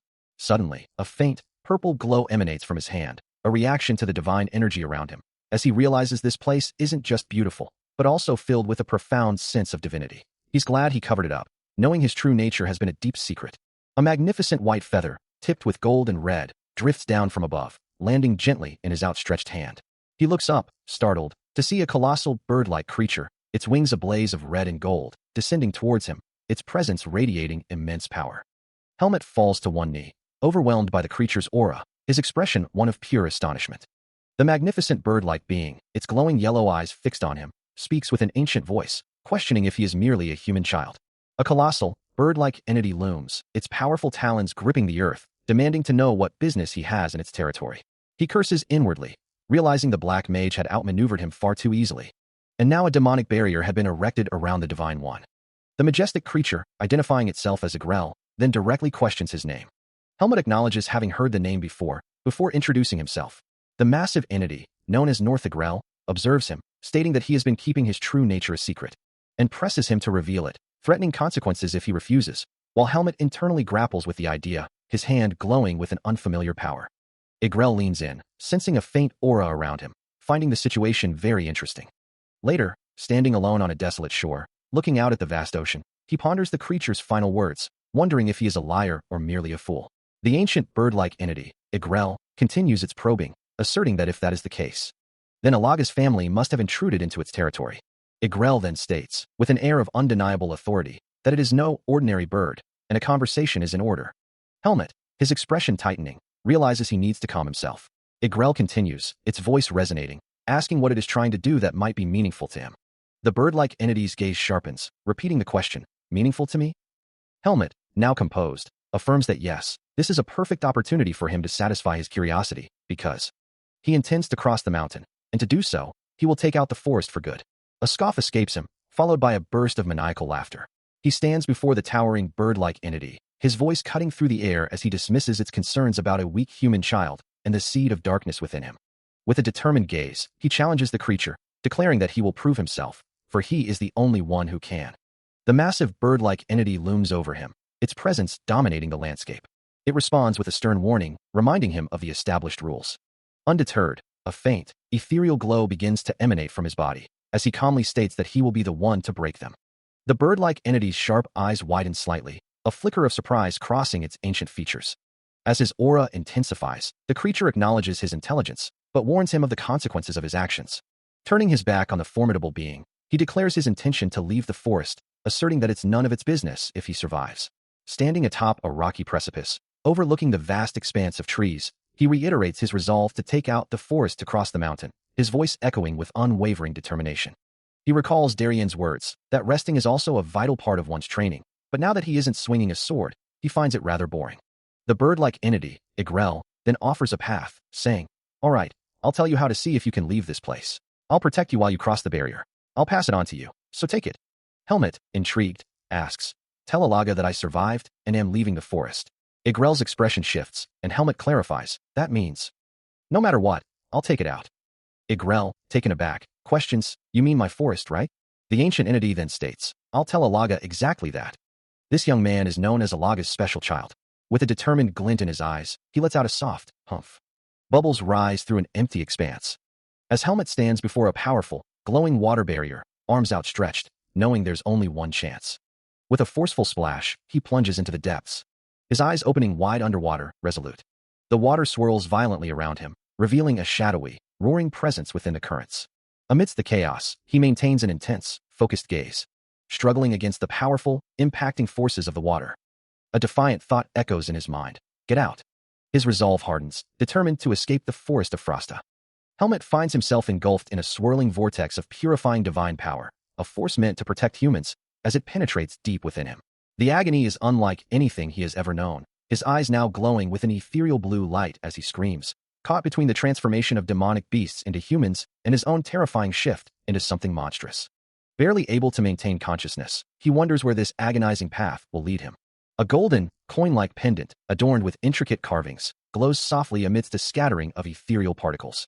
As the caravan rumbles onward, he rests a hand on the creaking wheel, a sigh escaping him at the monotonous journey. The group makes its way through the vast expanse of the forest of scope, the setting sun casting long shadows over their path. Nearby, a man with brown hair questions their decision to rest in such a place, prompting Pin to retort about the difficulty of keeping clothes clean on the road. A worried man in an apron expresses his concern, muttering about the dangers of facing demonic beasts while exhausted, even common goblins. Pin, clearly annoyed, finds himself in a heated argument with a purple-haired woman, their frustrations boiling over. As the light fades, the group is urged to move faster, the urgency of their journey growing with the encroaching darkness. A chilling sensation washes over the forest path, a premonition that something is deeply amiss. Nearby, Pin suggests to a young caravan member that they should simply grab some water and head back to the group. But the young man's attention is caught by something unsettling on the ground, a strange clump of hair embedded in a stone, making him question what exactly he's looking at. His gaze then falls upon a body lying prone on the path, an ominous silence hanging heavy in the air. A wave of sheer terror washes over the young caravan member, his face contorting in horror as he lets out a choked gasp. His scream echoes through the tranquil autumn forest, shattering the peaceful evening. Kneeling in shock, the young man repeatedly questions what could have possibly happened. Pin, startled by the commotion, asks if he saw a ghost, but the terrified youth points to the ground, stammering that there's a dead body right there. As the rest of the caravan approaches, Helmet suggests they return to the main group, while another member voices concern about a potential trap, but Pin insists they must go back and investigate. Still focused on their task, Pin insists that his companion lead the way, eager to retrieve the lost bucket. He continues to search, certain it must be nearby, a frustrated groan escaping him as he scans the ground. Meanwhile, Helmet, also known as Darien, warns him about the dangers of the forest, but Pin remains undeterred, refusing to give up on the bucket. Suddenly, his gaze locks onto something in the distance, and he points, exclaiming his discovery. As they approach, they find the bucket, but also a grim sight, a body lying motionless near a smoldering fire pit, surrounded by the rustling sounds of the forest. Pin's face contorts in shock and disbelief, while Helmet's expression remains grim, acknowledging the grim reality of a dead body. Pin rushes forward, his speed surprising Helmet, kneeling beside the body with a desperate plea. But before Pin can fully process the scene, Helmet pulls him back, revealing a shocking truth. The body is not dead. He lets out a sigh, observing the man stirring awake, while Pin remarks that even resting is part of training, though he finds it boring without a sword. The man, now conscious, looks around in confusion, wondering where he is and if he managed to escape the forest of scope. Helmet reassures him that he is safe, explaining that the other person with him thought he was dead, but Helmet is a professional. Pin watches the interaction, his expression thoughtful. The man, still disoriented, mutters Helmet's name, then asks if there's anything else he should know. Helmet admits he doesn't remember much, finding the man's amnesia concerning, and asks if he can recall even his own name. The man introduces himself as Yana, a B-rank mercenary skilled in both combat and negotiation. Helmet takes Yana's hand, noting that he is another human. Yana asks if Helmet understands what he means, but Helmet simply replies that he doesn't. As he looks upon the unconscious man, Helmet identifies their location, remarking that they are in the decay forest. He observes that the man's amnesia must be severe, given his inability to recall where he fainted. The man, Yana, struggles to grasp his own identity, his mind a blank slate as he tries to recall his name. A flicker of recognition sparks within him, and he states that he believes he knows how to wield a sword. Hearing this, Helmet's expression softens slightly, a wave of relief washing over him at the man's unexpected skill. He then reassures Yana that his physical condition appears stable, though a doctor's examination of his head might still be necessary. He promises to help him walk on his own. With a firm resolve, Helmet declares Yana his responsibility for the time being. As the sun begins to set, casting long shadows across the forest path, Helmet carries Yana on his back, with Pin walking faithfully beside them, leaving the other figures behind. The vibrant hues of autumn paint the landscape, a serene backdrop to their arduous journey. Finally, finding a moment of respite, Helmet sits on a rock, letting out a weary sigh. He had barely survived the encounter, but knew he would need time to fully recover, as the weed of undoing he thought purified still lingered within him. If he had absorbed all of it, he would surely be dead, and in this world, he wasn't sure what kind of power he was going to wield. First, he needed to find the owner of the locket he carried. He resolved not to rush, but to take things slow. This was only the first step. Meanwhile, Pin and the bald man watched him from a distance, the latter recognizing him as the scraggy guy from yesterday. He's been like this ever since he absorbed the weed of undoing, Pin observes, noting that the man's mana is now completely different, almost like a monster's. The bald man, Yana, wonders if the change is due to the weed of undoing, or if it's simply his true nature emerging, while a woman with long dark hair listens intently, her expression unreadable. Pin, however, is more concerned with the man's status, asking if he's a noble, or perhaps from a wealthy family, finding the situation quite intriguing. As they walk through the forest, the dark-haired woman, Tanya, dismisses Pin's curiosity, stating that it doesn't matter who he is, and then asks if he's heard of her mercenary squad. Pin admits he hasn't, prompting Tanya to introduce herself as the leader of the mercenary squad. She then turns to Pin and Yana, asking if they've supplied the man with enough food, and if they're ready to move out after preparing everything. Pin groans in frustration, clearly annoyed by Tanya's sudden takeover. Tanya instructs them to hurry up and prepare, adding that they'll arrive at a village in 4 days, and to follow her until then. She concludes by stating that once they arrive, they'll bear witness to the man's true power, as Helmet continues his journey through the autumn forest, a cart trailing behind him. As the group continues their journey, a voice suggests, "I'll introduce you to a doctor," leaving Helmet with a slight frown and a bead of sweat on his brow. Pin, seemingly amused by his reaction, pats Helmet's head, remarking, "You're replying well." With a horse waiting patiently in the background, Pin then announces to the others, "We're leaving soon," eliciting a quiet, almost imperceptible reaction. Ready to depart, Helmet and Pin stand side by side, prepared to continue their journey. Pin voices his concern, asking if Helmet will be all right, then adds that he thinks Helmet is being overly careful, reminding him the journey will be difficult. As they continue their trek, Pin insists he needs to walk to stretch his body. The horse patiently follows. Helmet considers this, then quietly agrees with Pin's assessment. He reaches out to the creature, remarking on its docile nature. Pin, however, finds Helmet's manner of speech peculiar, wondering what he means by "definitely around my age." He continues to observe his companion, noting a certain restraint in his demeanor. Helmet remains lost in his own thoughts. As the journey continues, Pin, riding ahead, glances back at Helmet, who walks steadily beside him. Noticing his companion's weariness, Pin offers, "Oh, I'm out of breath. Just get on the horse. I'll carry you until you regain your strength." Helmet, however, simply sighs, conceding, "Sigh, do as you like then." Pin can't help but think, seriously, he doesn't even care about his own body. A sudden surge of irritation makes him question, why am I so angry? Later, as he walks through a shadowed forest, Helmet reflects on his own resilience, recalling, "I never took more than a day to recover." His expression thoughtful, he adds, "Well." The rhythmic sound of footsteps echoes as they continue their journey, Helmet internally concluding, "I'm sure it's because I'll keep walking." Elsewhere, an elderly man and a woman stand in a rustic room, the man expressing relief, "I'm glad you're back. I was worried you might have gotten lost." The woman replies, "He had a lot of things to do, so he left earlier." An old man erupts in disbelief, his voice booming as he confronts a young woman about a supposed proposal, vehemently rejecting the idea of her marriage. He continues to berate her, demanding a proper proposal, while she, bristling with indignation, dismisses him as nothing more than a quack. The old man scoffs at the insult, defending the rapid recovery of the man in question, explaining that his constitution allows for quick healing without the need for physicians or treatment. He insists that no medicine would be effective anyway, urging the woman to simply take her own medicine and recover quickly. Muttering about damn brats, he grumbles, still annoyed by her earlier insult. Meanwhile, the young woman's face contorts in rage, her teeth gritted as she curses the crazy old geezer. With a desperate cry, Tanya bolts, calling for someone to stop her as she crashes through a door.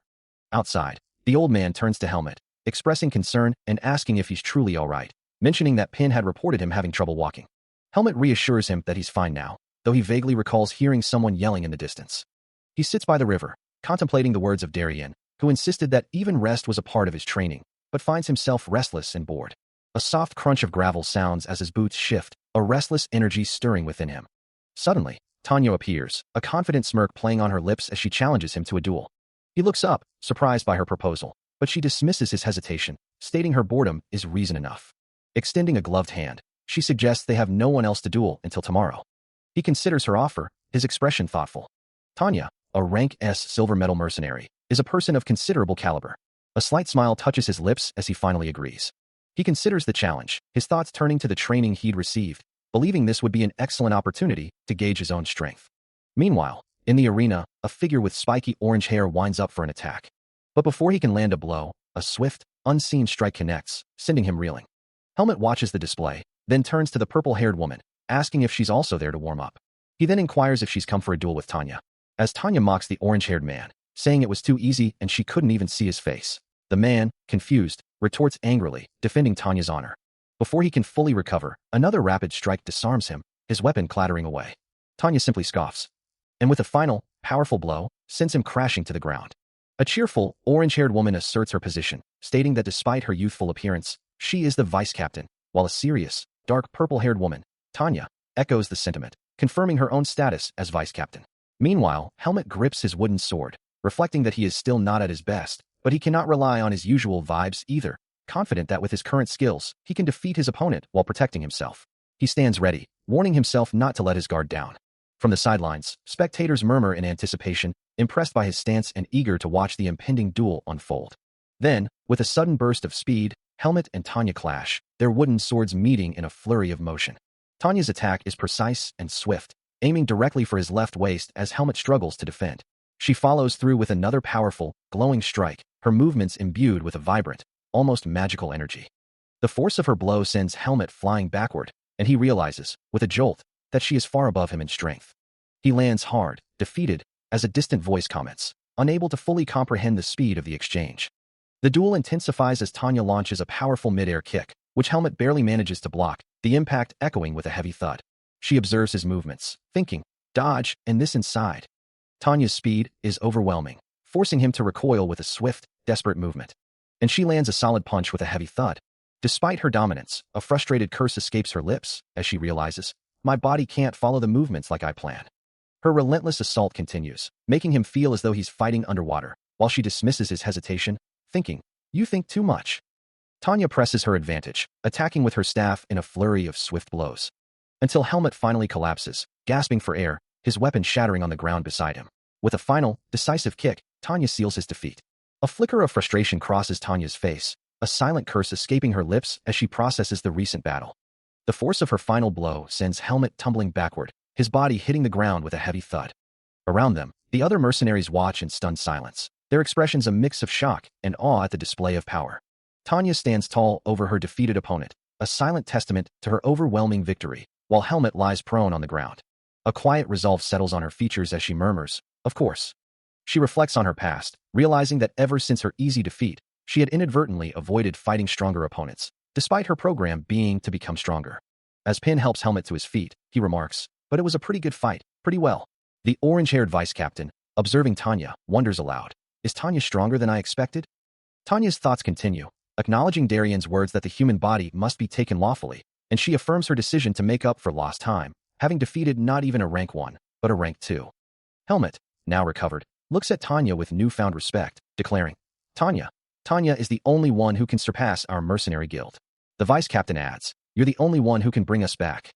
Helmet remarks that Tanya's strength is truly surprising, noting that if she had tried to fight him seriously, she would have succeeded with even more power. Pin, standing nearby, agrees, adding that she is certainly different from Finn. Suddenly, a new voice cuts through the air, introducing himself simply as Fien. He reveals himself to be a captain of the Face Mercenary Guild, a formidable rank 2 organization. A system interface flickers into view, displaying the profile of Helmet, the Forsaken Child, alongside various stats and the names of his companions, Darien, Kat, Aura, Brahim, and Wizarpi. By a tranquil river, Helmet sits, recalling Darien's words that even resting is part of his training, though he finds it rather boring without a sword in hand, when a voice cuts through his thoughts, congratulating him on a good job and confirming he passed the entrance exam. He stands among a group of mercenaries, their forms rugged and ready. Tanya looks on, her expression thoughtful, as if pondering the implications of an exam. Pin explains that they tested him because they considered taking him with them. Helmet stands with another mercenary, listening intently. Tanya, looking down, realizes that this must be why no one else has approached her or Pin, and simply acknowledges the truth. Pin, with a slight frown, adds that Helmet didn't cause any trouble, unlike others who tried to hit on his sister Tanya. As Helmet walks away, a voice from off-panel confirms their agreement to let him go, and he sets off to find a mercenary group to join, his current status noted as a temporary ID. He stands among a crowd, a silent consensus forming around him. No matter what, Helmet is our ally. Everyone trusts him. Meanwhile, other mercenaries introduce themselves, with one stating, "My name is Byrne. I'm a rank 3 silver mercenary," as another adds, "And I'm Uter. Same, rank 3. A blonde mercenary, Maros, also a rank 3 silver, is seen alongside another named Sean, who questions, "Do we really need to be concerned about the guy? Besides, Finn is a rank 3 anyway." The blonde man, now identifying himself, "All right, I'm a rank 4. Finn." Helmet, recalling Darien's warning not to trust humans, ponders the word ally and wonders if everything will truly be okay. Elsewhere, Pin, with a serious expression, declares, "Pin, I want to make sure of something." Tanya and Pin discuss the situation, with Tanya acknowledging, leaving the guild isn't the problem, but, before concluding, "All right." Helmet, now walking alone and examining a document, confirms, "The guild master said he'd give me a temporary ID." As he walks away from the group, he adds, "And I also want to know." A group of mercenaries stands together, discussing the nature of their alliances. "I said it's an important mission," a voice insists as a hand slams down on a table. It's not a common thing for rank 4 mercenaries to participate in. Around a large wooden table, several mercenaries stand while Helmet sits, listening to the heated discussion. "We already accepted him over an errand boy from your request," one of them states, "but you're going to act this way?" A mercenary with a confident smirk and a scar over his eye responds, "For Miles, this guy will definitely be useful.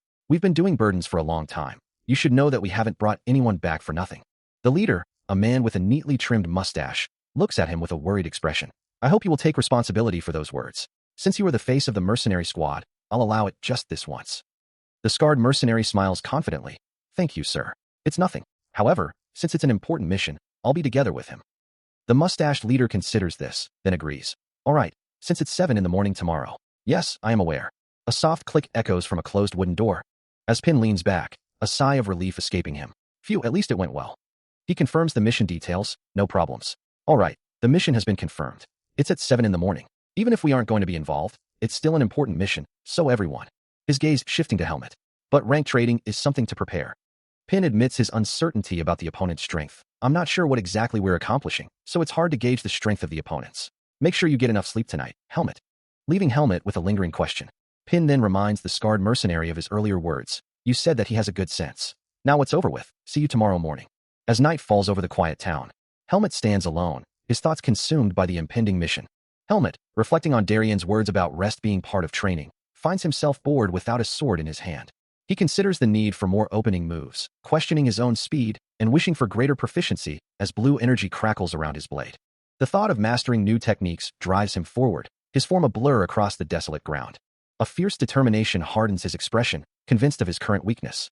He acknowledges his over-reliance on his blade, deciding it's time to return. Moving with swift, blue-tinged speed. As he walks through the quiet town at night, a sense of uncertainty washes over him regarding his place here. Meanwhile, a confrontation has begun, with Pin emphasizing its importance and urging caution, revealing that scouts have reported enemy movement. Tanya and the other mercenaries, including Uter and Byrne, acknowledge his words, ready for the impending battle. Pin gestures with a pointed finger, his expression serious as he addresses the group. He reminds them that they had a tough morning, while a blonde mercenary groans about having to get up so early. Helmet, his gaze fixed, internally dismisses the complaint, resolving to endure whatever comes. Pin, however, offers a cheerful, almost teasing smile, suggesting that this is just the beginning of their combat-type jobs. As the blonde man awkwardly laughs, the group of mercenaries begins to move out. A mustached leader confirms their position, handing a document to Pin and Helmet, and assigning the blonde man to the rear. Helmet then turns to the blonde man, now identified as Finn, instructing him to squat up at the back. A voice cuts through the air, demanding to know what the scrawny boy is staring at. The leader, his blue hair neatly swept back, continues his reprimand, declaring that Finn looks too skinny to even swing a sword. He then broadens his criticism, accusing both Finn and Helmet of being barely capable of wielding a blade. Helmet, his expression unreadable, internally muses on their perception, wondering if they believe he has a bad relationship with the leader or if they are simply trying to gauge their strength. As they walk, the leader's voice remains firm, promising no leniency towards them. His words carry an unwavering authority, emphasizing that their status as rookie or veteran holds no sway with him. Observing the bustling activity of a nearby town, Helmet acknowledges the need for vigilance. A few days later, a foot steps down with a soft oop, marking the passage of time. Finn, seemingly still struggling, lets out a frustrated sigh, admitting to himself that he keeps making mistakes every day and feels incredibly foolish. He cries out in exasperation, cursing the constant setbacks. His leader, however, demands to know how much longer he intends to keep making mistakes, dismissing his excuses as mere accidents. The leader's voice echoes with a chilling finality, warning that weakness will only lead to being left behind. As Finn lies defeated on the ground, the leader stands over him, coldly asserting that he is not weak compared to Finn, who truly looks like trash. Elsewhere, Tanya sternly declares that she will put someone out on the streets, her words carrying immense weight. Her gaze remains unwavering, the silence punctuated only by a soft thud. Observing Finn's plight, Byrne remarks on his persistent struggles, noting that he has been in this state since the expedition began. While the scarred mercenary admits to feeling nervous around the leader, wondering if they should continue to provoke him, especially with others watching. Meanwhile, Helmet considers his own progress, confident that he can achieve a rank B weapon with a few more kills in this dungeon, feeling temporarily much stronger than his current rank E suggests, and ready to take on more enemies. Still reeling from his recent failures, Finn flinches as a harsh voice berates him, demanding to know why he isn't using his arm correctly, threatening him with death if he speaks another word. Meanwhile, observing the scene from a distance, Pin lets out a frustrated grunt, cursing his brother's incompetence. He muses that Finn is usually not the type to struggle with small orcs, but warns that if he causes another scene, he'll be kicked out. He continues his internal monologue, realizing that his brother isn't the brotherly type at all, but rather worse than the mustached leader himself, noting his unusually erratic behavior today. As Pin's thoughts turn murderous, the mustached leader holds Finn by the collar, while Tanya stands nearby, observing the struggling mercenary. Other mercenaries, including Byrne, Uter, and the scarred mercenary, watch the tense exchange. Byrne and Uter, alongside another mercenary, look on with expressions of concern and surprise, their faces reflecting the gravity of the situation. Elsewhere, a clenched fist trembles slightly. As Helmet's eyes glow with an intense blue light, his face contorted in a silent snarl, a fierce determination burning within him as he vows to show them a side view of his power. A system interface materializes, displaying the profile of Helmet, the Forsaken Child, detailing his current level and attributes. Elsewhere, a mercenary leader lets out a frustrated groan, her eyes glowing with an intense purple light, declaring that she's about to lose her mind from the relentless onslaught. It has been almost 3 days of nonstop combat, and the mercenaries wonder how the monsters can keep emerging without even a day's pause. One of them, a blonde-haired fighter, questions if this means they'll never have a moment of peace, and why a rank D dungeon is spawning rank B monsters, sensing something deeply wrong with the situation. Tanya, her expression grim, acknowledges the growing nervousness among her team, frustrated that they can't even discern illusions from reality, and dismisses the silence of the remaining emperors as a cruel joke. Another mercenary, Byrne, clenches his fist, vowing that if the monsters return, he won't hold back and will make them pay. True to his word, Byrne charges into the fray alongside Tanya, both mercenaries unleashing a flurry of attacks against the relentless horde. Tanya's eyes flare with purple energy, a surge of power emanating from her as she prepares a devastating blow. She lands a powerful strike against a monster, muttering about the difficulty of gaining experience and wishing she could just be home playing games instead. Helmet walks along the river, his thoughts drifting to the difficulty of gaining experience in this area, knowing he must soon move on to a new location. He wonders aloud when he will finally be strong enough to fight as a rank 3. The river flows on, its gentle sounds accompanying his contemplation, when suddenly, a voice cuts through the air, causing Pin to flinch in surprise. The mustached leader remarks that they were in a great location. Helmet, his arm bandaged, stands firm as the mustached leader approaches with a sly grin. And Pin, visibly annoyed, responds that it's a nice day for fishing or perhaps to have a conversation. Helmet's expression hardens, a single bead of sweat or a tear tracing a path down his cheek, his resolve unwavering despite the interruption. Lying face down in the mud, Pin hears a small creature's taunt, asking if he'd ever had a bath with mud. He pushes himself up, a clear look of annoyance on his face. The creature's words echo in his mind, making him think it's definitely a fool. Standing now, Pin declares he'll prove himself if they don't believe him, just as the creature casually mentions it already called someone over. Pin looks up in surprise, seeing Helmet standing over him.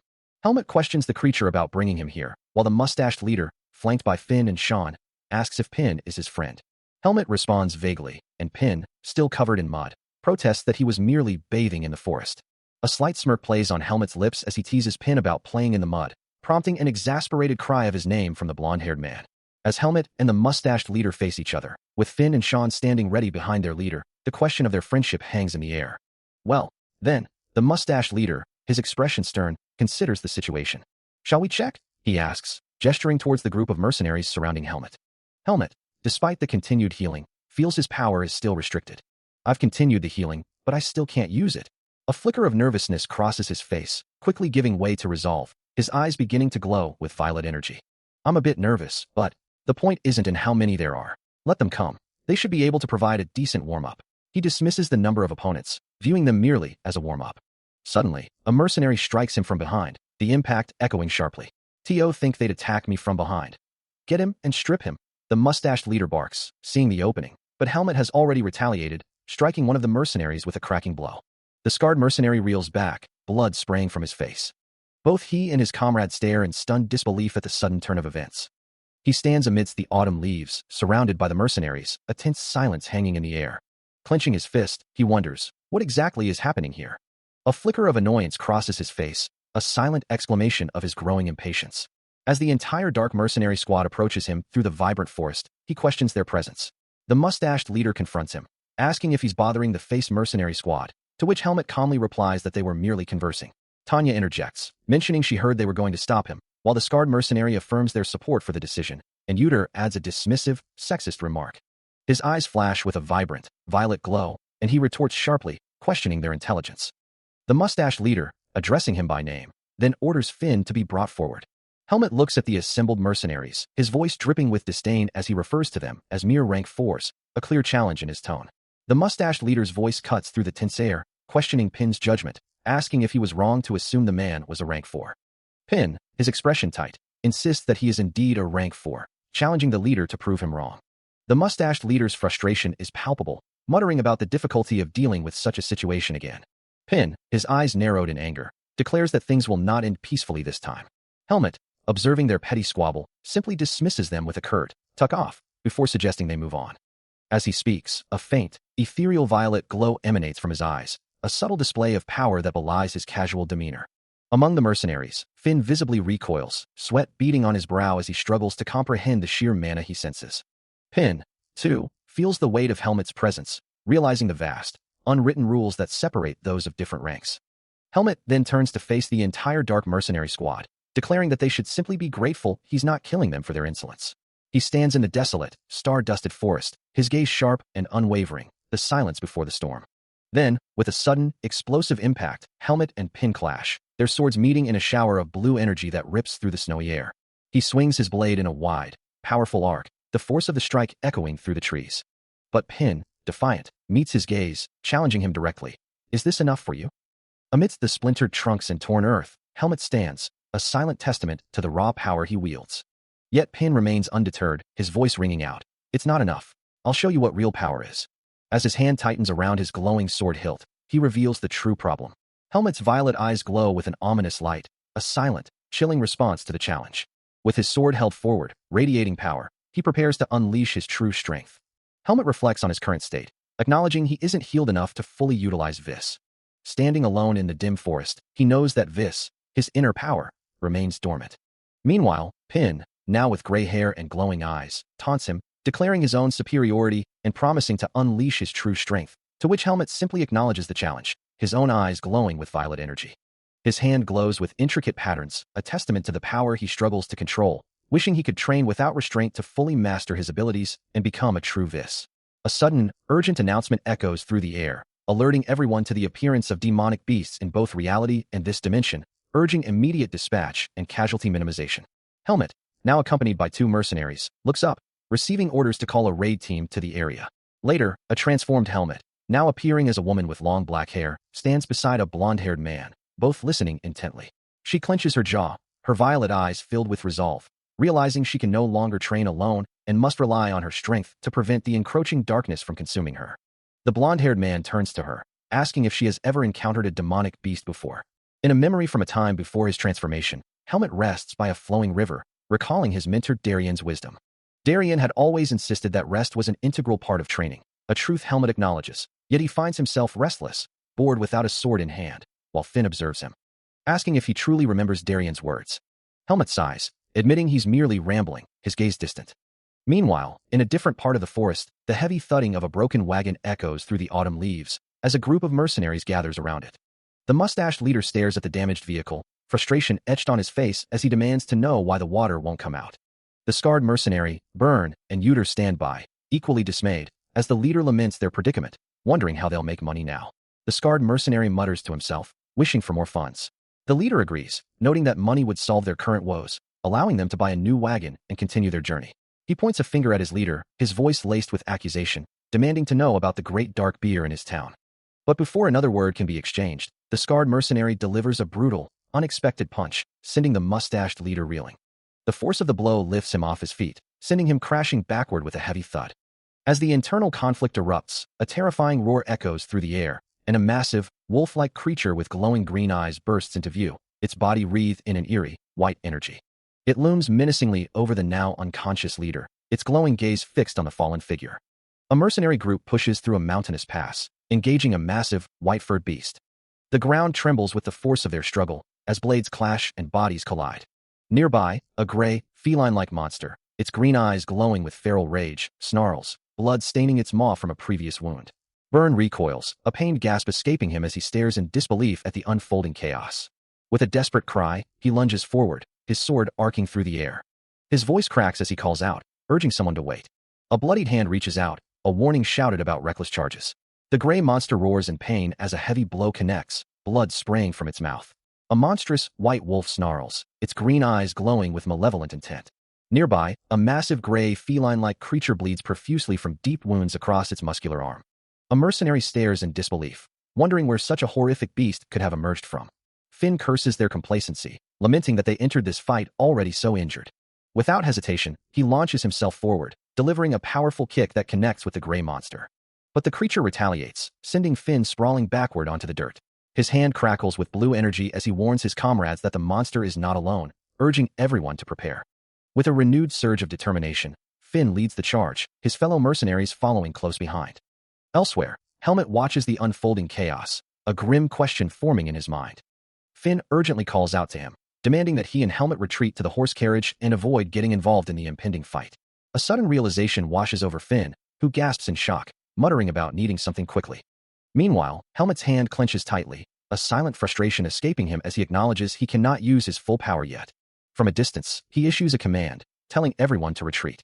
Finn, bewildered by his inaction, demands to know what he is doing, urging him to join the fight. Kneeling, Helmet acknowledges the grim reality, concluding that the situation will be tough. Tanya, Burn, and Uter stand firm, declaring that this is not an enemy they can afford to fear, and they must advance. Pin, Sean, the scarred mercenary, and the mustached leader also prepare, echoing the sentiment that they have no choice but to move forward. With a hardened gaze, Helmet contemplates the dire circumstances, realizing there is nothing he can do about the current situation. Despite the call for retreat, the mercenaries stand firm, their gazes sharp with resolve as they prepare to face the unknown threat. Suddenly, a monstrous roar echoes through the air as a massive green creature bursts forth, charging with an intimidating aura of raw power. Its destructive green energy radiates outwards, intensifying its relentless charge. Responding to the monstrous threat, Helmet, Pin, and Tanya sprint forward, their weapons drawn, rapidly closing the distance. Pin, leading the charge, prepares his attack, his weapon glowing with a fierce blue energy. He strikes the monster, landing a solid blow amidst its swirling green aura. But the creature retaliates instantly, unleashing a powerful, energy-infused punch. Before the monster can follow through, it recoils violently from a sudden, unseen impact. Helmet's allies spring into action, Pin launching himself into the air, aiming for the colossal green monster. Meanwhile, the mustached leader observes the massive creature, its sheer size dwarfing everything around it. He marvels at its enormity, even larger than their captain, then quickly snaps back to focus, urging his comrades to stay sharp as smaller threats approach. A hint of pride in his voice, he reminds them of his own rank. Pin delivers a powerful kick to the monster's head, the impact echoing across the battlefield. As the battle intensifies, Tanya rallies her team, ready to take on the approaching enemies, though a grunt of effort escapes her. Pin, Tanya, and Helmet engage the smaller green monsters, their combined attacks creating a flurry of glowing impacts. Suddenly, a massive impact shakes the ground, sending debris flying. The enormous green monster recoils violently from the unseen force, green energy flaring around its body. The monstrous green creature, its eyes burning with malevolent red light, looms large, a fiery aura flickering around its form. Even as the massive beast recovers, Helmet and Pin move with practiced precision, their forms blurring as they close the distance. Helmet unleashes a swift, powerful strike, a surge of blue energy trailing behind his movement. The blow connects with a smaller green monster, sending it recoiling violently from the impact. Pin, too, delivers a devastating strike to another of the smaller creatures, a satisfied exclamation escaping him as it crumples. Helmet pauses for a moment, his expression thoughtful, as if calculating their next move amidst the chaos. The battlefield is a maelstrom of activity, with Pin expressing his frustration as he and Helmet continue to engage the relentless swarm of smaller green monsters. From a vantage point above, the mustache leader observes the coordinated effort, noting how the Rank 2 mercenaries are effectively keeping the boss monster occupied. While Tanya, with fierce determination, joins the fray, delivering a powerful blow to yet another of the smaller creatures. Helmet watches the chaotic clash, a somber realization dawning on him about the true nature of human combat. He acknowledges the wisdom in Darien's words, that humans are not to be underestimated, even as a guttural cry echoes across the battlefield. A hulking green monster bellows, its form radiating raw power. Amidst the chaos, Helmet and Pin stand firm, their gazes locked on the horde of green creatures before them. Another monster lets out a piercing shriek, its aggression palpable as Pin prepares for his next move. From a distance, the mustache leader observes the unfolding battle, his thoughts turning to the strategic importance of keeping the main threat engaged. Suddenly, Pin launches himself into the air, a blur of motion as he targets a green monster. He intercepts its attack, his hand clamping down on the monster's arm with surprising force. With a swift rotation, Pin delivers a devastating kick, sending the creature reeling amidst a burst of green energy. Standing over the defeated green monster, Helmet questions if any of them managed to escape. Before deciding it doesn't matter for now. Their mission is to avoid further aggravation, so a break at the nearest safe spot is in order, a decision Finn readily agrees with. Soon, the company of mercenaries makes their way along a winding road, the vibrant autumn foliage painting the landscape around them. As they continue, Sean spots something small and calls out to Finn, telling the creature it can come out now. Finn, looking utterly exhausted, lets out a groan of discomfort. He stretches his leg, complaining to the mustache leader that he thinks he has cramps and needs to be pulled out. Meanwhile, Sean stands over a pile of defeated monsters, acknowledging the good work done before instructing them to confirm the monsters are truly dead after checking the damage, then head to the central base camp. He then remarks to Finn that the monsters look too weak to be worth the effort of a new price, to which Finn lets out another grunt. As the group continues their journey, Pin's gloved hand is seen, covered in black, viscous monster residue, a faint purple glow emanating from it. Helmet stares into the darkness, recognizing it as a seed of something sinister. A voice echoes, warning Narcos to keep the thing away, as Helmet reflects on never expecting to encounter such a seed of darkness here, pondering the implications of finding a demonic beast to kill for later use. Elsewhere, Burn, Finn, and Pin gather around a small fire, with Burn stating he doesn't want to meet new people yet, and an unseen woman adding that normally, people like him aren't allowed in, clarifying it's because she's a woman, not a demonic beast. Helmet, still lost in thought, considers that anyone could become a demonic beast at any time, and wonders if that's how the outside world truly operates. Suddenly, his body is pierced by multiple glowing red spikes, as vibrant purple energy erupts from within him. His eyes blaze with the same purple light, and a powerful aura surrounds him, as he recalls Darien's words about rest being part of his training, but finds himself bored without a sword to swing. He realizes his exhaustion stems from not being accustomed to this new body, and resolves that even if his old life returns, he must conceal his identity and live among crowds, fearing the danger if anyone suspects his true nature as a demonic beast. Meanwhile, the mercenary group, including Burn, Finn, Pin, and their mustache leader, continues their journey through the autumn forest, their path winding through fallen leaves. The mustached leader reflects on his past, recalling how his mentor, Darien, once taught him that even rest was a part of training. Now, traversing the autumn forest alongside Helmet, Finn wonders aloud if they will encounter new people on their journey. Suddenly, a grotesque demonic beast appears before them, its snarling face and sharp teeth prompting Finn to remark on its repulsive appearance. Meanwhile, Helmet's senses prickle, a strange energy radiating from the creature that he finds unsettling. He quickly grabs Finn's arm, halting him in his tracks, who turns with a questioning glance, asking what the matter is. With a confident smile and glowing yellow eyes, Finn teases Helmet, asking if he's scared, implying it's his first time seeing a demonic beast up close. He dismisses Helmet's concern, his hand now glowing with the same yellow energy, explaining that all demonic beasts are merely ingredients when one is in charge of cooking. But his confident expression quickly shatters, replaced by wide-eyed shock as he stares down at the creature. As purple energy crackles around his form, his eyes glowing with the same hue, Helmet's voice echoes, confirming that all demonic beasts are indeed the same. Helmet stands by a tranquil river, reflecting on his past, recalling how Darien once taught him that even rest was a vital part of his training. Yet, without a sword in his hand, the quiet moments feel strangely dull. A sudden, piercing scream rips through the quiet, as Finn's eyes fly open in pure terror. Meanwhile, a figure moves with swift, decisive action, his hand gripping tightly. As a heavy boot descends, Finn's gaze snaps upward, his face contorted in fright. Then, an intense, dark eye glints with purpose, and with a sudden, jarring impact, he is sent sprawling backward. A pained grunt escapes him as his body connects with the hard surface, the force echoing. Leaves scatter around him as he tumbles, the world blurring past. He lands hard, gasping for breath, his entire frame trembling uncontrollably. Still shaken, he manages to stammer out, "That scared me. Why yes, Helmet." Still reeling from the unexpected encounter, Helmet questions his own reaction, wondering why a familiar feeling of dread is resurfacing. He recalls the last time he felt such a profound sense of impending doom, a moment when he was on the brink of death. Meanwhile, the mercenary group, including Pin, Finn, Burn, Uter, Sean, the scarred mercenary, and their mustached leader, survey the aftermath of a brutal fight, one of them asking if any enemies were left alive, receiving a grim confirmation. Back with Helmet, his expression hardens as he acknowledges his initial instinct to eliminate the mercenaries upon first seeing them, then addresses them by name. Fien, Tanya, Burn, Uter, Sean, Finn, warning them that he will grant them more time, but if they fail, he will take their lives himself.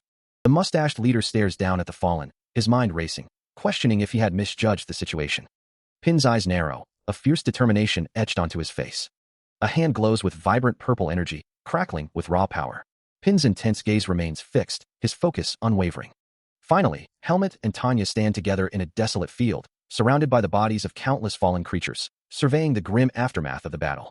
A soft, purple glow emanates from Helmet as he sits cross-legged in the forest, the energy swirling around him with a low hum. His eyes, now glowing with the same ethereal light, confirm his inner conviction. With the purple energy coalescing in his hands, he declares that the Lua has returned. Meanwhile, Tanya reflects on a past moment, recalling how the blade she instinctively reached for had cut Pin, and how she should be thankful to him. Helmet continues his internal monologue, wondering why he didn't die when facing a big, scary monster, and what would have happened if he hadn't been able to stop it with his own hands. The mustached leader, standing resolute in the forest, announces that they will stand guard in rotation with their assigned shifts. He assigns Finn and Nerios to one shift, while Sean and Burn will take another, and Uter is excused due to his injuries.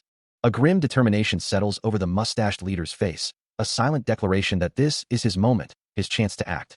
Meanwhile, deep within a shadowed forest, a young woman practices her sword forms, each swing precise and powerful. Her technique improving with every passing moment. She muses that her skill has grown considerably, believing that at this rate, she will be ready to face her target by tomorrow. Suddenly, a strange presence catches her attention, causing her to question if it could be a demonic beast. However, her surprise turns to confusion as she realizes the presence belongs to a human. She remains poised, her sword still drawn, as the figure approaches. The scarred mercenary, a gruff man with a distinctive mark over his eye, confronts her, demanding to know what a little brat is doing alone in the forest. He then questions her sword and offers her a place among his ranks, but the young woman dismisses him coldly, telling him she's not interested and to screw off. His face contorts in rage at her defiance, as he snarls a question about whether she believes a certain bitch will always come to her aid. Still defiant, Tanya points out the low-rank individuals he brought with him. As the scarred mercenary's hand clenches, his voice rising in frustration, he warns her about judging others and the incredible opportunity she's carelessly throwing away. Tanya scoffs at his words, reminding him she's a berserker, implying his judgment means nothing to her, and that if he sees her, it only means he's not good enough. She then challenges his true intentions, asking if he only seeks to fight demonic beasts. He stares back, taken aback by her blunt question. Tanya clarifies her presence in the forest, stating her purpose is to hunt, not to serve him. She then delivers a cutting remark about living like a human, before mockingly mentioning Darien's mercenary squad. The scarred mercenary lets out a short, derisive laugh. But his face twists into a sneer, the humor draining from his expression, as he repeats her words with contempt, clearly offended by her comparison.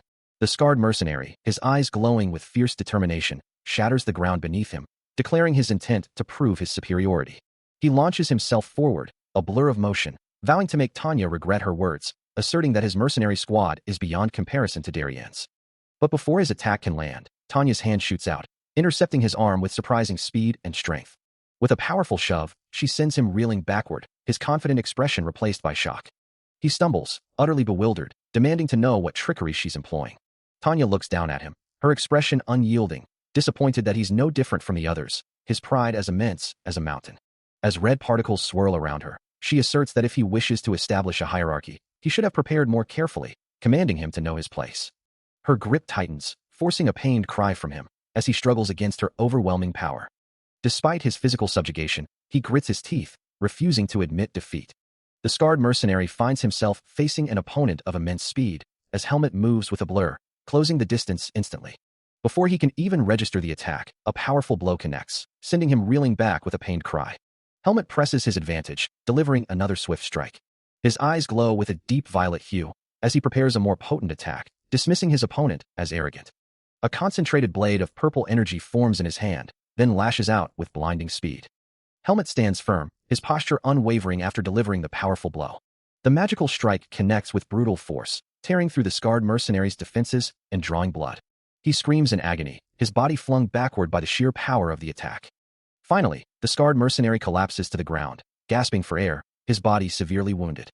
Helmet, his hand glowing with a faint purple energy, looks down at his defeated opponent, acknowledging that while he hadn't planned on this, the mercenary had brought it upon himself. As he takes a step, his thoughts continue to echo the sentiment that this confrontation was not his initial intention, but a necessary consequence. The mercenary groans in pain beneath him, and Helmet considers the implications. Leaving him alive would only expose him to further danger. His expression grim, he knows the decision is critical. Still, the mercenary struggles, a low sound escaping his lips, as Helmet stands poised, the purple energy still flickering around his hand. But in the mercenary's mind, a darker thought takes root, a desperate, primal urge to kill. His hand trembles, a silent testament to the internal battle, as the opportunity seems to present itself. His eyes wide with a terrifying resolve, the thought screams through his mind, he can kill him. Consumed by a desperate, violent urge, the mercenary's eyes glowed with a malevolent purple light as a dark energy erupted from his body, a voice within him screaming to kill him. The purple energy intensified, radiating outwards with blinding force. His entire body became enveloped in the sinister glow, his hands crackling with the raw power. His face contorted in a desperate struggle as the purple light intensified in his eyes. This was it, then, the very seed of darkness. He clutched his chest, a pained groan escaping him, fighting against the monstrous transformation. For a fleeting moment, he had felt himself becoming a monstrous beast. He had to regain control, to get a hold of himself. A strange, dark power surges through him, causing his eyes to glow with an ominous violet light. He recognizes the sensation, a familiar yet unsettling force. "I'm Helmet," he murmurs as the energy intensifies. A gasp escapes him, the power overwhelming, as he struggles to contain it, cursing, "Damn," as the internal battle rages. He stands amidst the silent forest, blood staining the ground, a grim testament to a recent struggle, stating, he ran away, his voice devoid of emotion. Elsewhere in the woods, a mercenary lies battered and bleeding, groaning in pain. The injured man struggles to lift his head, his mind reeling from defeat, whispering, "No, it can't be. I'm the captain of this mercenary group, boss. Impossible. I can't beat." Driven by desperation, he forces himself to his feet, fleeing deeper into the dense foliage, thinking, "I have to run, just a little more." But the monstrous green creature, its eyes glowing with malevolent intent, is right behind him, its sharp claws poised to strike. From a hidden vantage point, another figure watches the unfolding chaos, his expression unreadable. His gaze sharpens, focusing on the fleeing mercenary, observing the scar. As a flicker of recognition crosses his eyes, realizing, it's that guy. Helmet turns, his gaze falling upon a gruesome trail of blood that stains the forest floor and trees. Nearby, the monstrous green monster lets out a guttural roar, its glowing green eyes burning with savage intent. A colossal, green-skinned foot descends from the darkness, surrounded by an ominous, glowing aura. Helmet stands before the towering green monster, its form partially obscured by the swirling emerald energy it emits. His gaze sharp and unwavering, he addresses the creature with a single, challenging word. Nearby, a freshly severed, bloody limb lies on the forest floor, a grim testament to his earlier actions. The green monster responds with a guttural snarl, its eyes glowing with malevolent intent. Helmet stands firm, sword in hand, facing the monster's injured, bleeding leg. He acknowledges the difference from previous encounters, his resolve hardening as he declares his ability to defeat it. With a surge of power, Helmet's body ignites with a vibrant purple aura, ready to unleash his full might. With a surge of purple energy, Helmet faces the towering beast, a confident challenge in his voice. He lunges forward, his attack connecting with a resounding impact, eliciting a furious roar from the creature. As the battle rages, the hunter muses on his growing power, wondering if it's his own strength or the caliber of his opponent that makes the fight so engaging. The white-furred monster lets out a low groan, before a devastating blow from him sends it sprawling across the forest floor, black energy trailing in its wake. It recovers, a guttural growl rumbling deep in its chest, and lashes out with a massive claw, striking with immense force. But the encounter concludes, his purple aura dissipating as he calmly states his intention to return. He finds himself in a dark, unfamiliar forest, his senses on high alert, wondering what his next move should be. As he ponders his situation, a distant figure catches his eye. Later, among a group of mercenaries, the mustached leader questions him about a fallen comrade, confirming that Caleb is indeed dead. Meanwhile, the others gather around a crackling campfire, a young boy sitting quietly among them. A woman with long dark hair then remarks on the boredom of not wielding a sword, prompting the mustached leader to offer Helmet a place in the mercenary guild. A proposal that elicits a surprised reaction from him, as the leader explains the severity of Caleb's near-fatal ordeal. The mustached leader glares at his subordinates, his voice heavy with accusation, demanding to know why they did nothing, even though they were aware of what was about to happen. Pin, his face contorted in anger, snaps back, "Hey, watch your words." Tanya steps forward, her expression grim as she reveals, "That someone is my younger brother." The mustached leader remains unyielding, countering that if they had supervised him properly, such a thing wouldn't have happened in the first place. Pin's face tightens further, his anger simmering just beneath the surface. As he confronts the leader directly, "Are you trying to blame my brother?" Tanya interjects sharply, "Enough." The mustache leader throws his hands up in exasperation. "All of you need to get a grip." He continues, his voice firm, "This is not the time for this. Caleb was going to be coming up anyway." The mustache leader continues to address the group, while Pin, his orange hair spiky with frustration, retorts, "While the others might have been at fault for that, I wasn't." A general sentiment hangs in the air that the mercenary squad is always like this. The leader, his expression firm, dismisses the argument. "We aren't talking about the past. Pin, give the remainder of the instructions to that child." Helmet, standing nearby, simply acknowledges, "Okay." Pin, still visibly annoyed, grumbles under his breath, "Miles, please do that for him." He seems to be talking to himself, or perhaps to an unseen companion. The mustache leader, observing the tension, offers a final piece of advice. "Since there are many people who died from being careless, you need to be more careful now." As the group of mercenaries disperses, a voice from the crowd confirms, "Okay." Suddenly, a sharp smack echoes as Pin's fist connects with Helmet's head, who winces from the unexpected blow. Helmet groans, rubbing his head, a small, internal sigh escaping him. Pin, his face contorted in anger, scolds him, "You hurt yourself. You almost died just now." Later, alone in the quiet forest, Helmet reflects on the words of his mentor, Darien. Darien said that resting is also a part of your training, but now that I'm not swinging a sword, it's kind of boring. He remembers Darien's words, that resting is also a vital part of one's training. But now, without a sword in his hand, he finds it incredibly boring. He saw him again yesterday, the memory of his own words, "I guess I didn't know what was happening," echoing in his mind after the fight. A voice cuts through his thoughts, demanding, "You shouldn't travel alone from now on, okay?" He can only respond with a silent, questioning look. A strange sensation washing over him. This feeling. The orange-haired woman grabs his shoulder, pulling him back. Her expression serious as she speaks, a fleeting image of Darien appearing in his mind. "But what about after him, huh?" He walks away, leaving the confrontation behind. The mysterious feeling still lingering, reminding him of his mentor. It feels like Darien. Helmet's eyes narrow, a familiar sensation washing over him as he acknowledges the feeling of a human presence.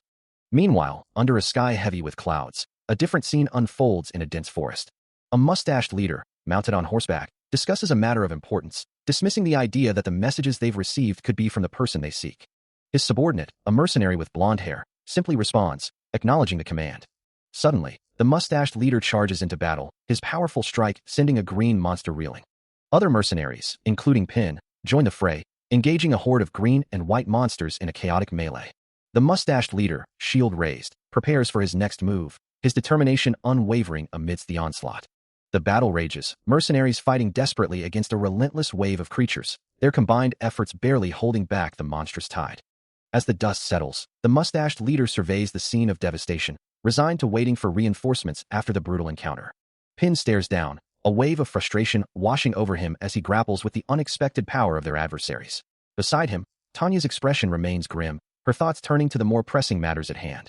Meanwhile, the mustached leader looks up, his brow furrowed in deep contemplation, a single question hanging in the air. Even as the mercenaries regroup, a green monster lurks in the shadows, its glowing form hinting that its time to strike has not yet come. Back with the group, Pin sighs, meticulously wrapping bandages around his injured hand, a sarcastic remark about the good day escaping his lips. Nearby, the mustached leader sternly silences Sean, who had been voicing his frustrations. Sean, however, remains defiant, declaring his intent to return and rhetorically questioning if he's destined to fall to mere monsters.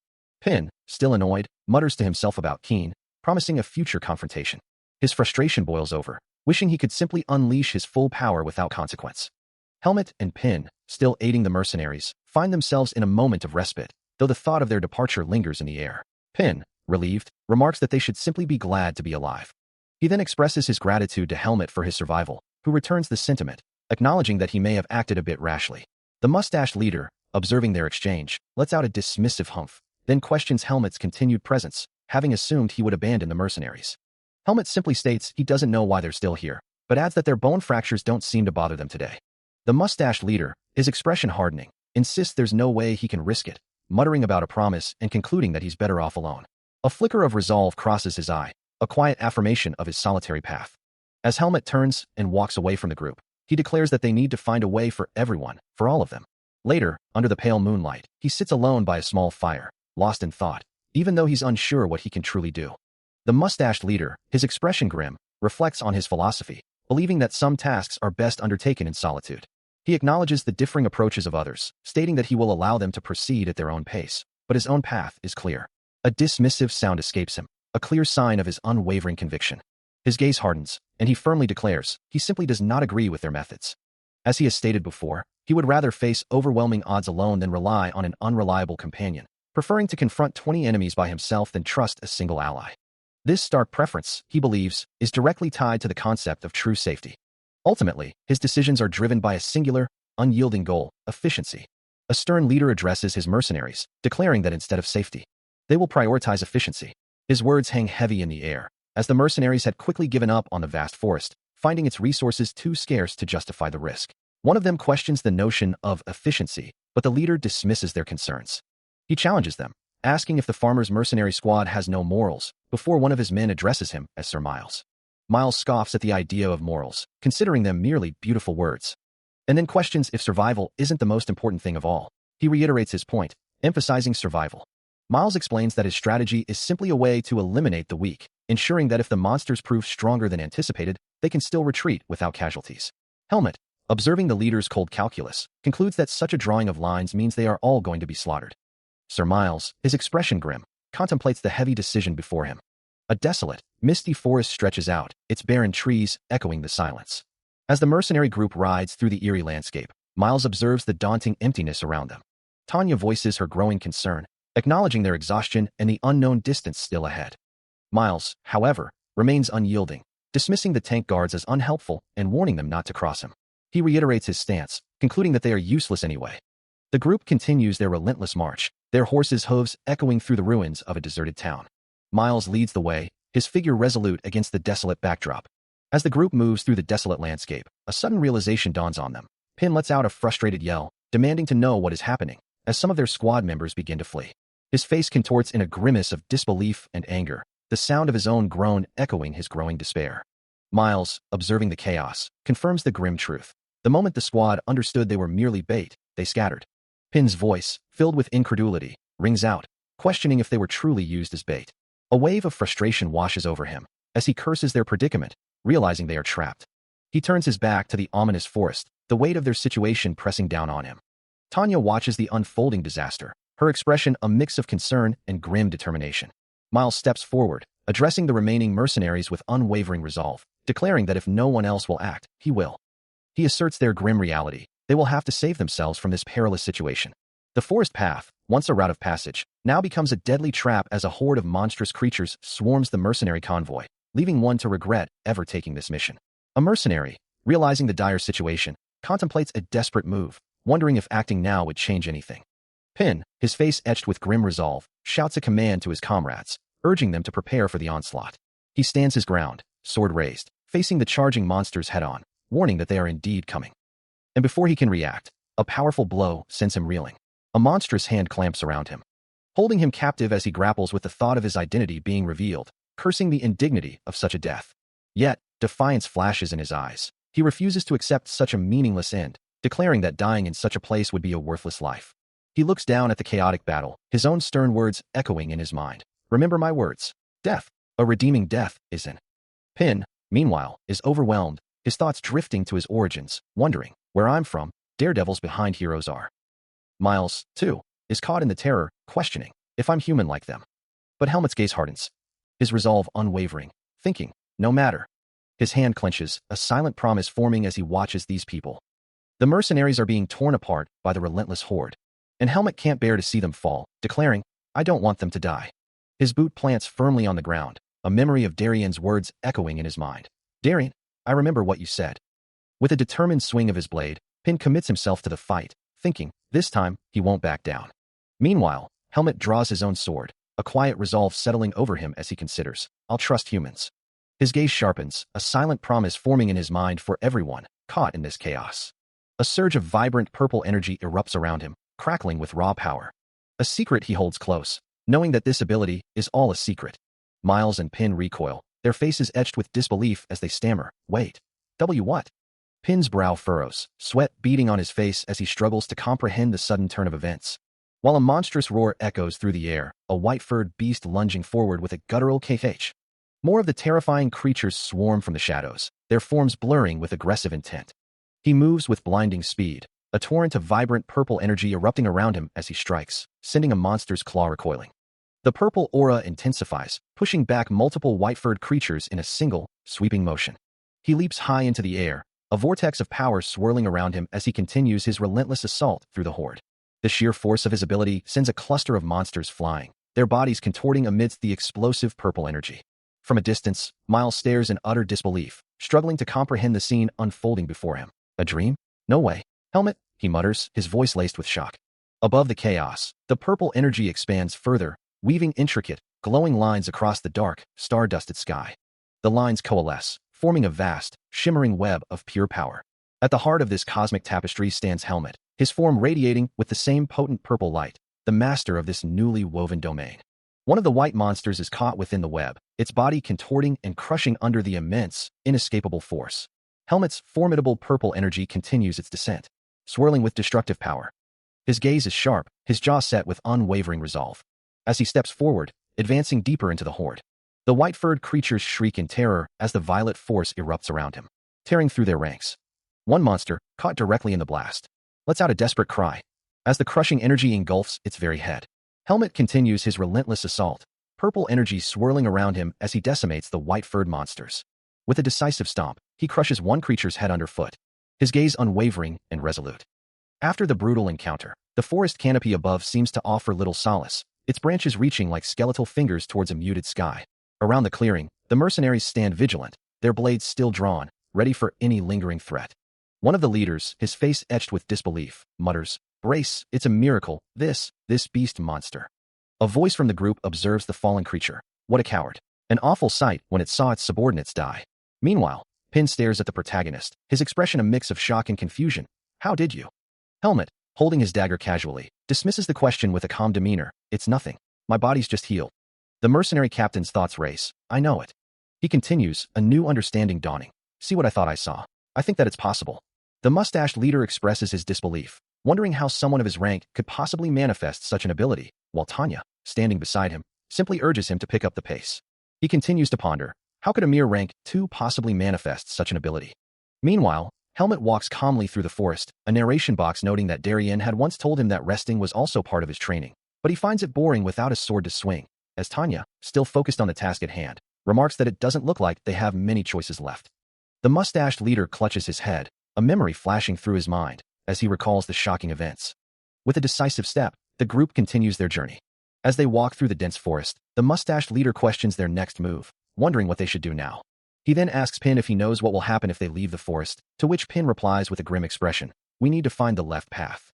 The mustached leader, his face contorted in anger, declares that he will kill them if they leave, but Helmet, ever calm, simply asks, "What will you do until then?"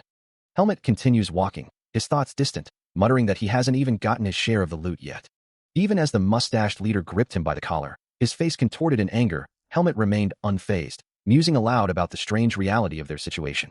The mustached leader, unable to contain his frustration, snapped at him to be quiet, before the group continued their trek through the snow-covered forest, following the tracks of those who had gone ahead. The sheer number of footprints made it clear that tracing each individual path would be an impossible task. The barren branches of the trees reached towards a heavy, overcast sky.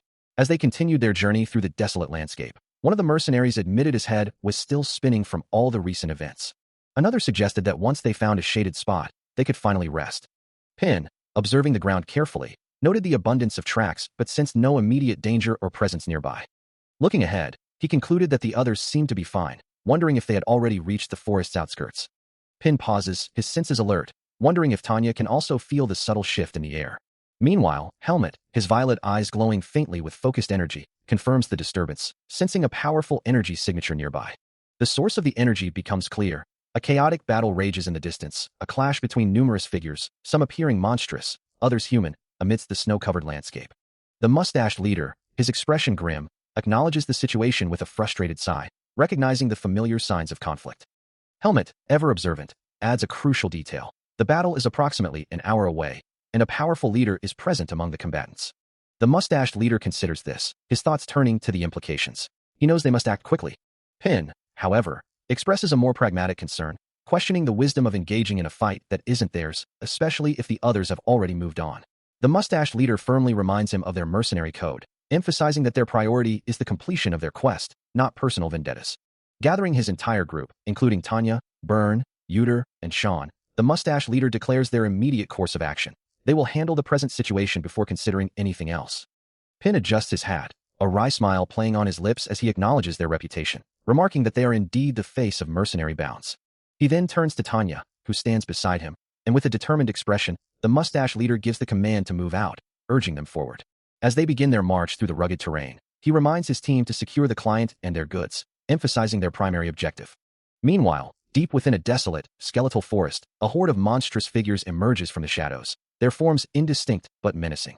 The mercenaries, including Helmet, Pin, Tanya, Byrne, Uter, and Sean, are already locked in a brutal melee, their weapons clashing against the pale, hulking bodies of the white monsters around a shattered cart. From a slight distance, the mustached leader watches the chaotic battle unfold, a grim expression on his face as he mutters about the sheer number of creatures. Nearby, another mercenary leader, Miles, stands ready, his eyes fixed on the fray as he declares his readiness, having anticipated this confrontation.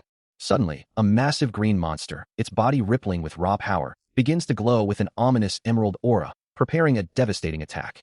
The green energy intensifies around its form, promising an explosive impact as it gathers its strength. Miles couldn't believe how persistently they were being chased, finding it hard to accept.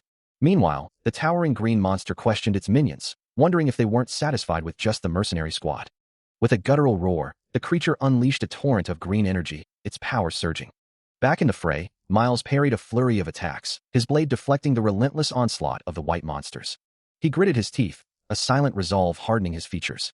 A fleeting thought crossed his mind, wondering if he should just run, but he quickly dismissed it. Instead, he spun into a powerful counterattack, his weapon a blue blur as he sent several monsters reeling.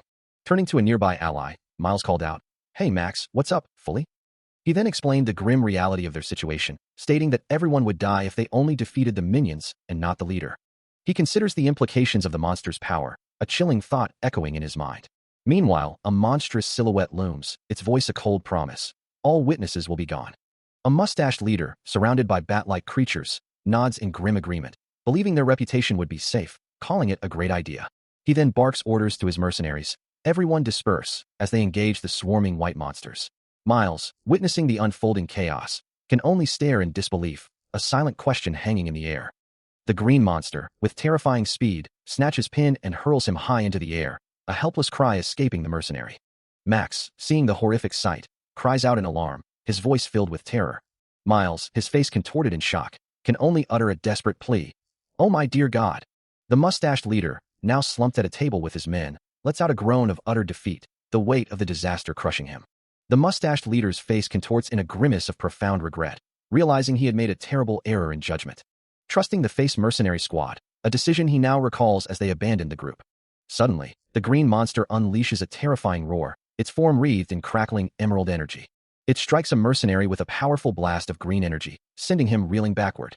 The mercenary, Pin, is hurled helplessly through the air, crying out in utter despair. The mustached leader watches in horror as his forces are decimated, overwhelmed by a crushing despair. Another mercenary is violently struck by the monster's green power, thrown backward with a pained cry. The green monster snarls, its fangs bared, its form still wreathed in malevolent energy. Amidst the chaos, a mysterious purple orb glows brightly, as a stern voice commands, "Put that down." Suddenly, a figure descends from above, purple lightning crackling around him, unleashing a devastating strike downwards. The powerful energy engulfs the green monster, its form distorting under the immense force of the impact. The ground itself shatters from the force, sending dust and debris flying in every direction. Helmet unleashes a powerful, green-tinged sword strike. A thought of rotten luck crossing his mind as he continues the sweeping motion. His blade meets an unseen force, deflecting a surge of purple energy with a resounding clash. Observing his foe, he notes their transformation, resolving to end the fight swiftly and escape. Suddenly, the monstrous green creature lets out a deafening roar, unleashing a torrent of emerald energy. He lunges forward, his glowing sword cutting through the air, aiming to strike the beast amidst its attack. But the monster's power is too great, and the green energy slams into him, eliciting a surprised cry.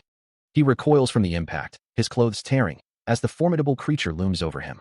The green energy intensifies, engulfing the entire area in a blinding, destructive surge.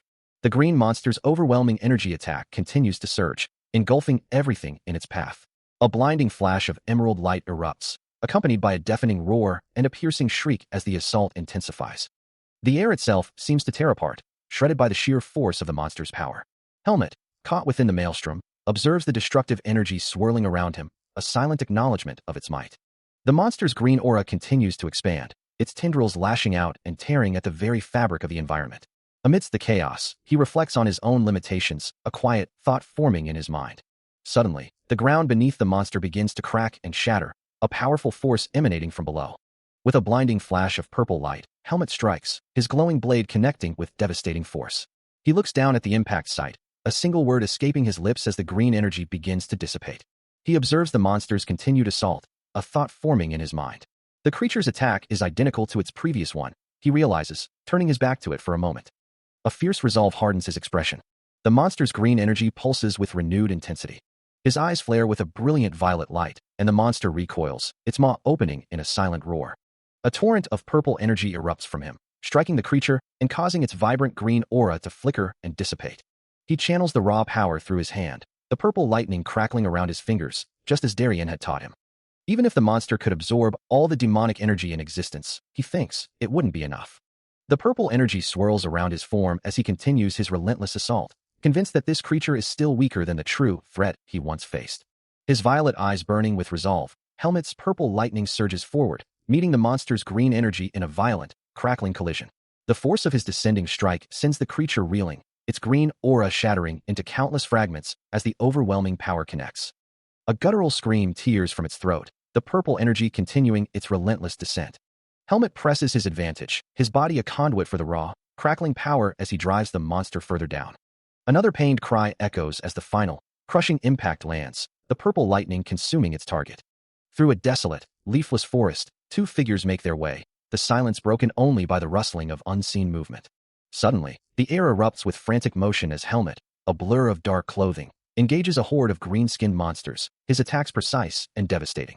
From a distance, a man with sharp, amber eyes watches the brutal display, a look of utter disbelief etched across his face, muttering, "What is this?" Moments later, Helmet stands alone amidst the fallen creatures, their forms lifeless around him. The observer, now joined by another, questions, defending it all alone, to which his companion replies, "Yes, they were dead already." A thoughtful pause follows. "Is that so?" As a larger group gathers, the man with amber eyes muses, I guess they just didn't want to lose their formation." Another voice urges, "Let's go. We'll lose too much time." One of the group remarks, "These captain monsters can be dealt with by himself," while the amber-eyed man sighs, "But now that I'm not swinging a sword, it's kind of boring." His companion quickly interjects, "There's no time for that here." The amber-eyed man winces slightly, a thought crossing his mind. That's Miles. Is it a fortune or misfortune that our client is alive? He and his companions find themselves in a desolate, snow-dusted forest, one of them remarking on the unsettling atmosphere, while another suggests they shouldn't confirm the deaths of whatever creatures lie ahead. The ground before them is littered with the mangled corpses of green-skinned monsters, and the sight leaves Miles disoriented, a groan escaping him as he wonders if he has somehow stumbled into the afterlife. But then, he spots a familiar figure, the gray-haired man standing calmly amidst the devastation. A wave of relief washes over Miles, who admits he hadn't truly believed the reports, but seeing it with his own eyes changes everything. He quickly snaps one of his companions out of their daze, assuring them that the gray-haired man is very much alive. Miles acknowledges that Helmet witnessed the monsters, but Helmet calmly states that the matter is closed, and no one needs to know. With a direct gaze, Helmet asks Miles to keep their encounter a secret. Miles stares, a wave of realization washing over him as he processes the gravity of the situation, acknowledging that his life had indeed been saved. Trying to regain some control, he hesitantly suggests, "Shall we talk finances?" Helmet stands firm, his expression unreadable, as if anticipating this very move. A gasp escapes Miles as the full, harsh reality of his situation finally hits him, the implications of his debt becoming painfully clear. His eyes widen in disbelief as the demand is made. 80% of the profit? Helmet's voice is calm, explaining that he isn't asking for charity, merely a small cut, to which Miles can only scoff in frustration. Miles protests, arguing that it's hardly a fair deal considering he was the one who saved Helmet's life, insisting that such terms are not how business is conducted. Helmet offers a stark ultimatum: accept the deal or he'll take all the goods himself, wishing Miles good luck, leaving him to groan in defeat. Finally, Miles concedes, agreeing to the 80%, to which Helmet simply replies, good. He stands ready, his gaze sharp, demanding to hear the details. In a forest clearing, the gray-haired man questions the nature of their goods, addressing Miles and their two younger companions. The older man muses on the strange individuals who would inhabit such a place, but Miles quickly retorts, reminding him that they themselves are hardly conventional. The gray-haired man warns Miles that his arrogance could lead to his downfall, challenging his assumption of exclusive access to this area. Miles expresses his frustration at not being informed of the situation beforehand, to which the older man simply sighs, accepting the lack of prior notice as an unchangeable fact. A cloaked figure, shrouded in dark robes, unleashes a powerful blue and purple magical aura, seemingly acting upon a command.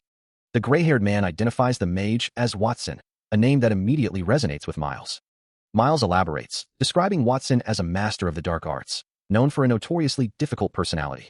The older man observes the crumbling ruins, repeating the word ordered, and declares that such actions are forbidden in the domains of gods. The Temple of Lumen, a place of ancient power, had been the site of Mage Watson's forbidden research, a pursuit that ultimately led to its complete destruction, erasing a millennium of history and violating the sacred domains of the gods. This sacrilege, it seemed, was driven by the promise of wealth, as the guild paid handsomely for such acts of destruction and disregard for divine law. Miles could only begin to process the implications, as Helmet grimly concluded that this meant the entire guild was complicit. Helmet explained that the guild itself was on the brink of collapse, and the mage had only discovered the forbidden research with a specific purpose in mind. Miles questioned if the guild's abandonment of sacred domains for profit was common knowledge, to which Helmet clarified it was specifically the merchant guild involved. Miles scoffed, certain that it wouldn't be just the merchant guild. The other guilds would follow suit without hesitation, for that was simply the way things worked.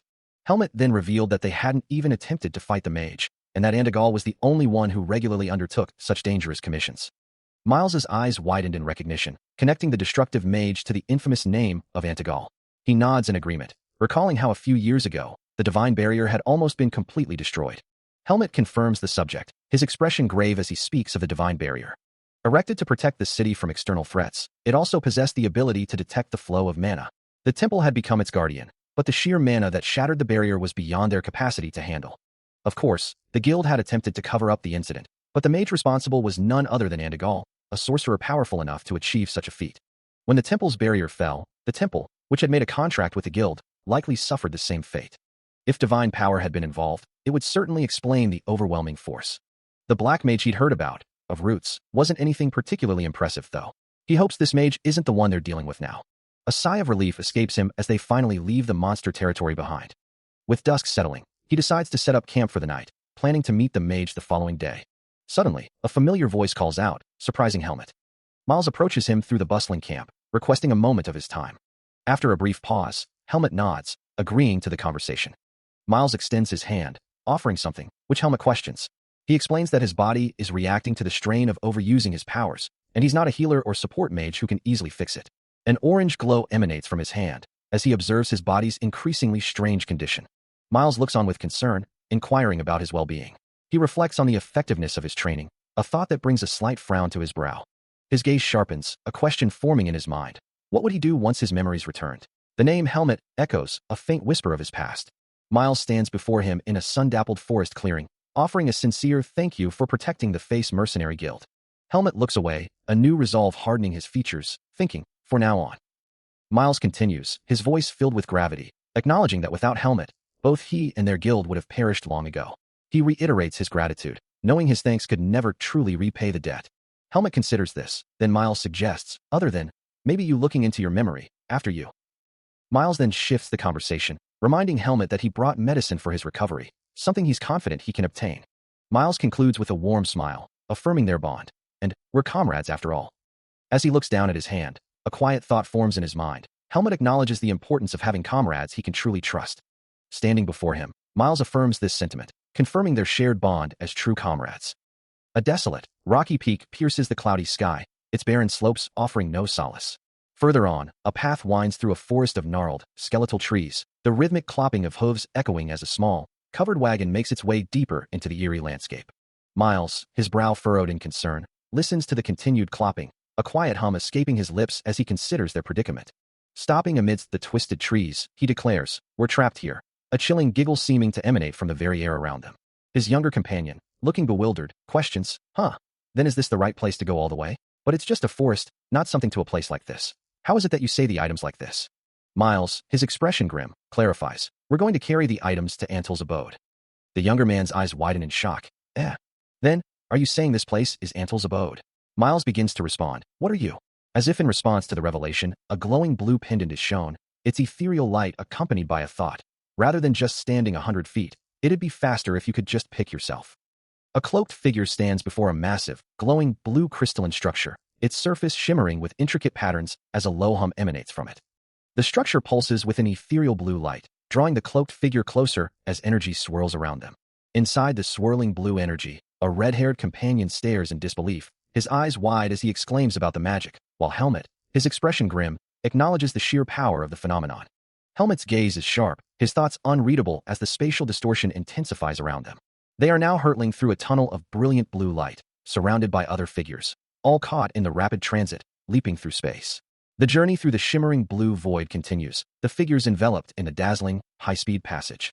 The red-haired companion, still awestruck, marvels at the experience, realizing this must be the legendary ability of an awakener. As the light fades, Helmet and his companion find themselves in a desolate, snow-covered mountain range, a towering, dark structure visible in the distance, prompting the companion to note the sudden drop in temperature and point towards the distant landmark. A cloaked figure stands alone amidst the snow and ice, their presence immediately noticed by the companion. A man pushes a wooden cart into what appears to be a storage area, greeted by a voice stating, "You're finally here."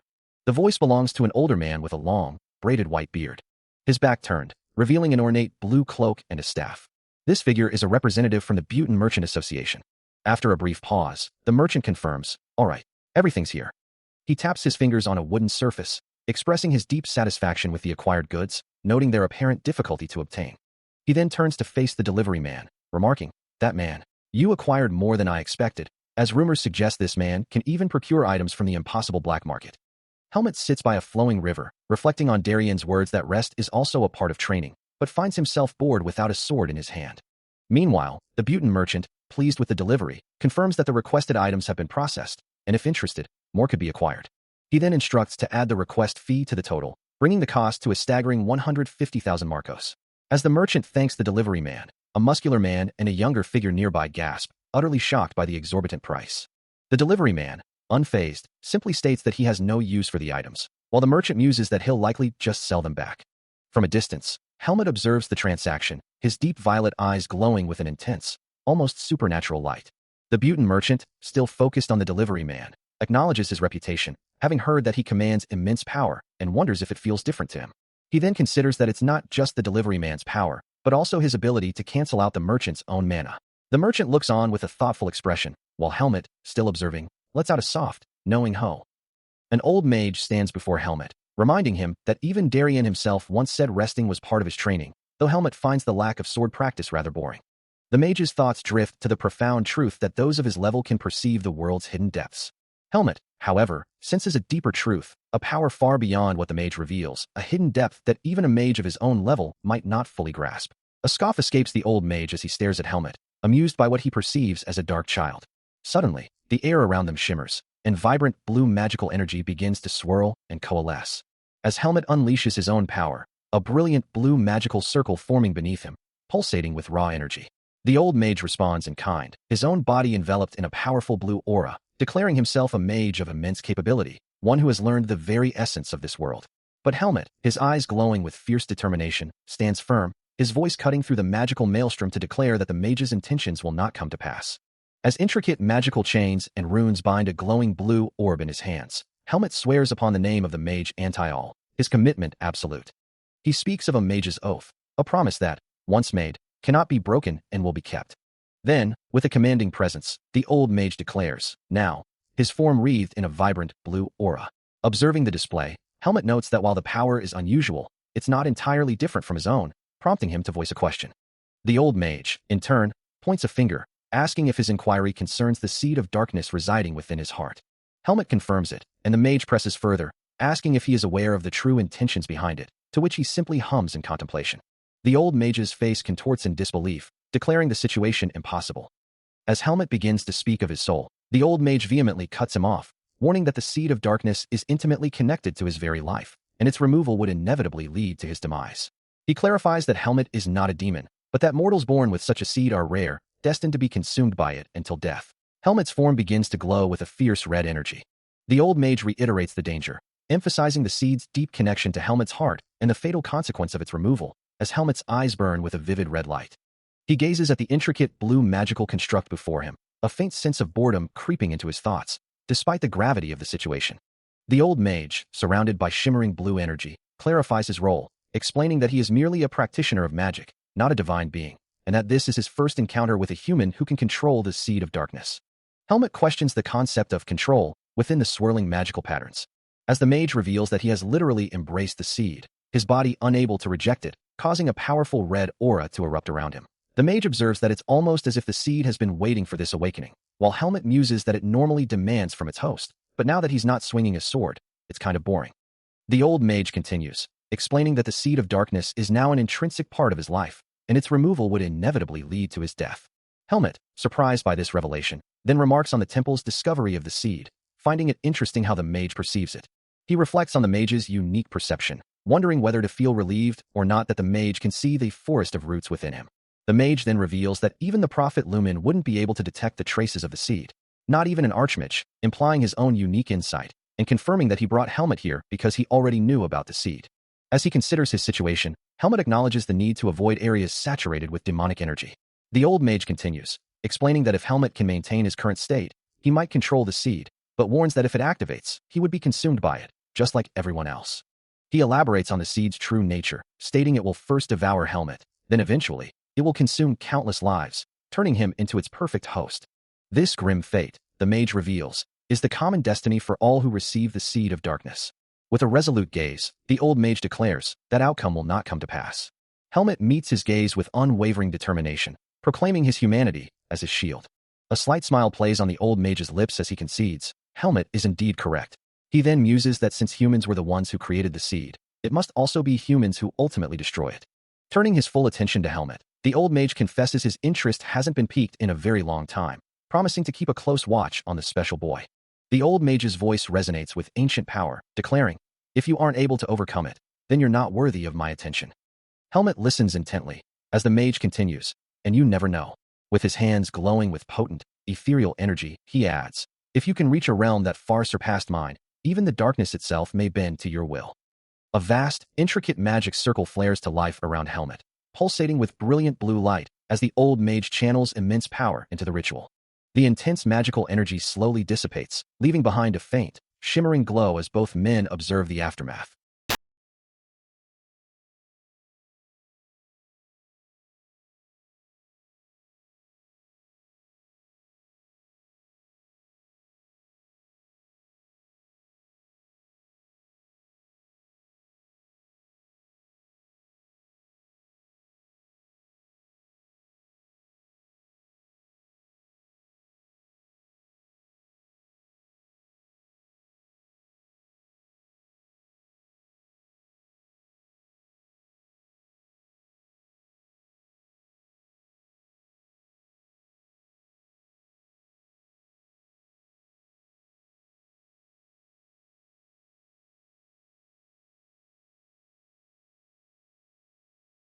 Standing alone by a flowing river, the young man known as Helmet, a level 23 Forsaken child, reflects on his training, recalling Darian's words that even rest is a vital part of the process.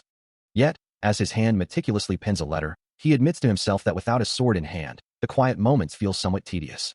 His gaze sharpens, anticipating the reader's confusion, as he explains that this act of writing is also a form of training, a way to get straight to the point, and if this letter is being read, it means he has already reached his end, though he assures the reader it is not their fault.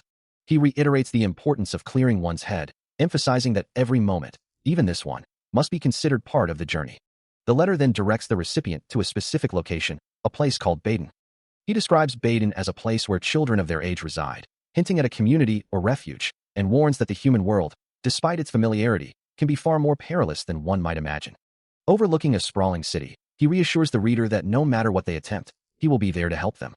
However, he clarifies that they cannot undertake this journey alone, instructing them to find a man named Finn and to show him the dagger he was given as a sign of their discipleship, reminding them of the oath they made to help each other. The old mage reflects on a unique place, acknowledging its limitations on emotional expression but also its benefits in mana and freedom, trusting that Darien will overcome its challenges. Meanwhile, a hand carefully pins a message, concluding with a heartfelt plea to take care of yourself.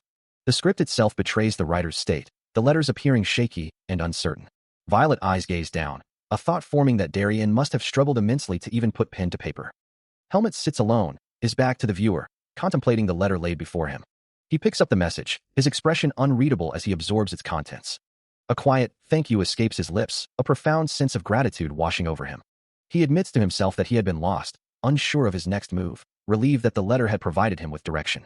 A server approaches, interrupting his thoughts with a cheerful greeting, presenting his meal. As the innkeeper places a meal before him, he states the price. And Helmut repeats it, a hint of surprise in his voice. The innkeeper then stares in disbelief at the 1,000-mark coin Helmut has offered. When Finn interjects, offering to cover both his and Helmut's stay, which confuses the innkeeper. Helmut, looking down, confirms his intention to stay for the night. His gaze steady. Finn, now visibly agitated, challenges him. A red aura flaring around him as he presses the challenge, sensing Helmut's power. Their eyes lock in a silent, charged confrontation. Entering the bustling mercenary guild, a receptionist greets him, asking what brings a young man like him to their doors. He responds simply, that he is there to find a request. The receptionist pauses, then recognizes his affiliation, asking if he's from the Pace Mercenary Corps. She marvels at his youth and his high rank, a rank 3, before he asks if there's a problem. Quickly, she reassures him, explaining her fascination with the rarity of young rank 3 mercenaries.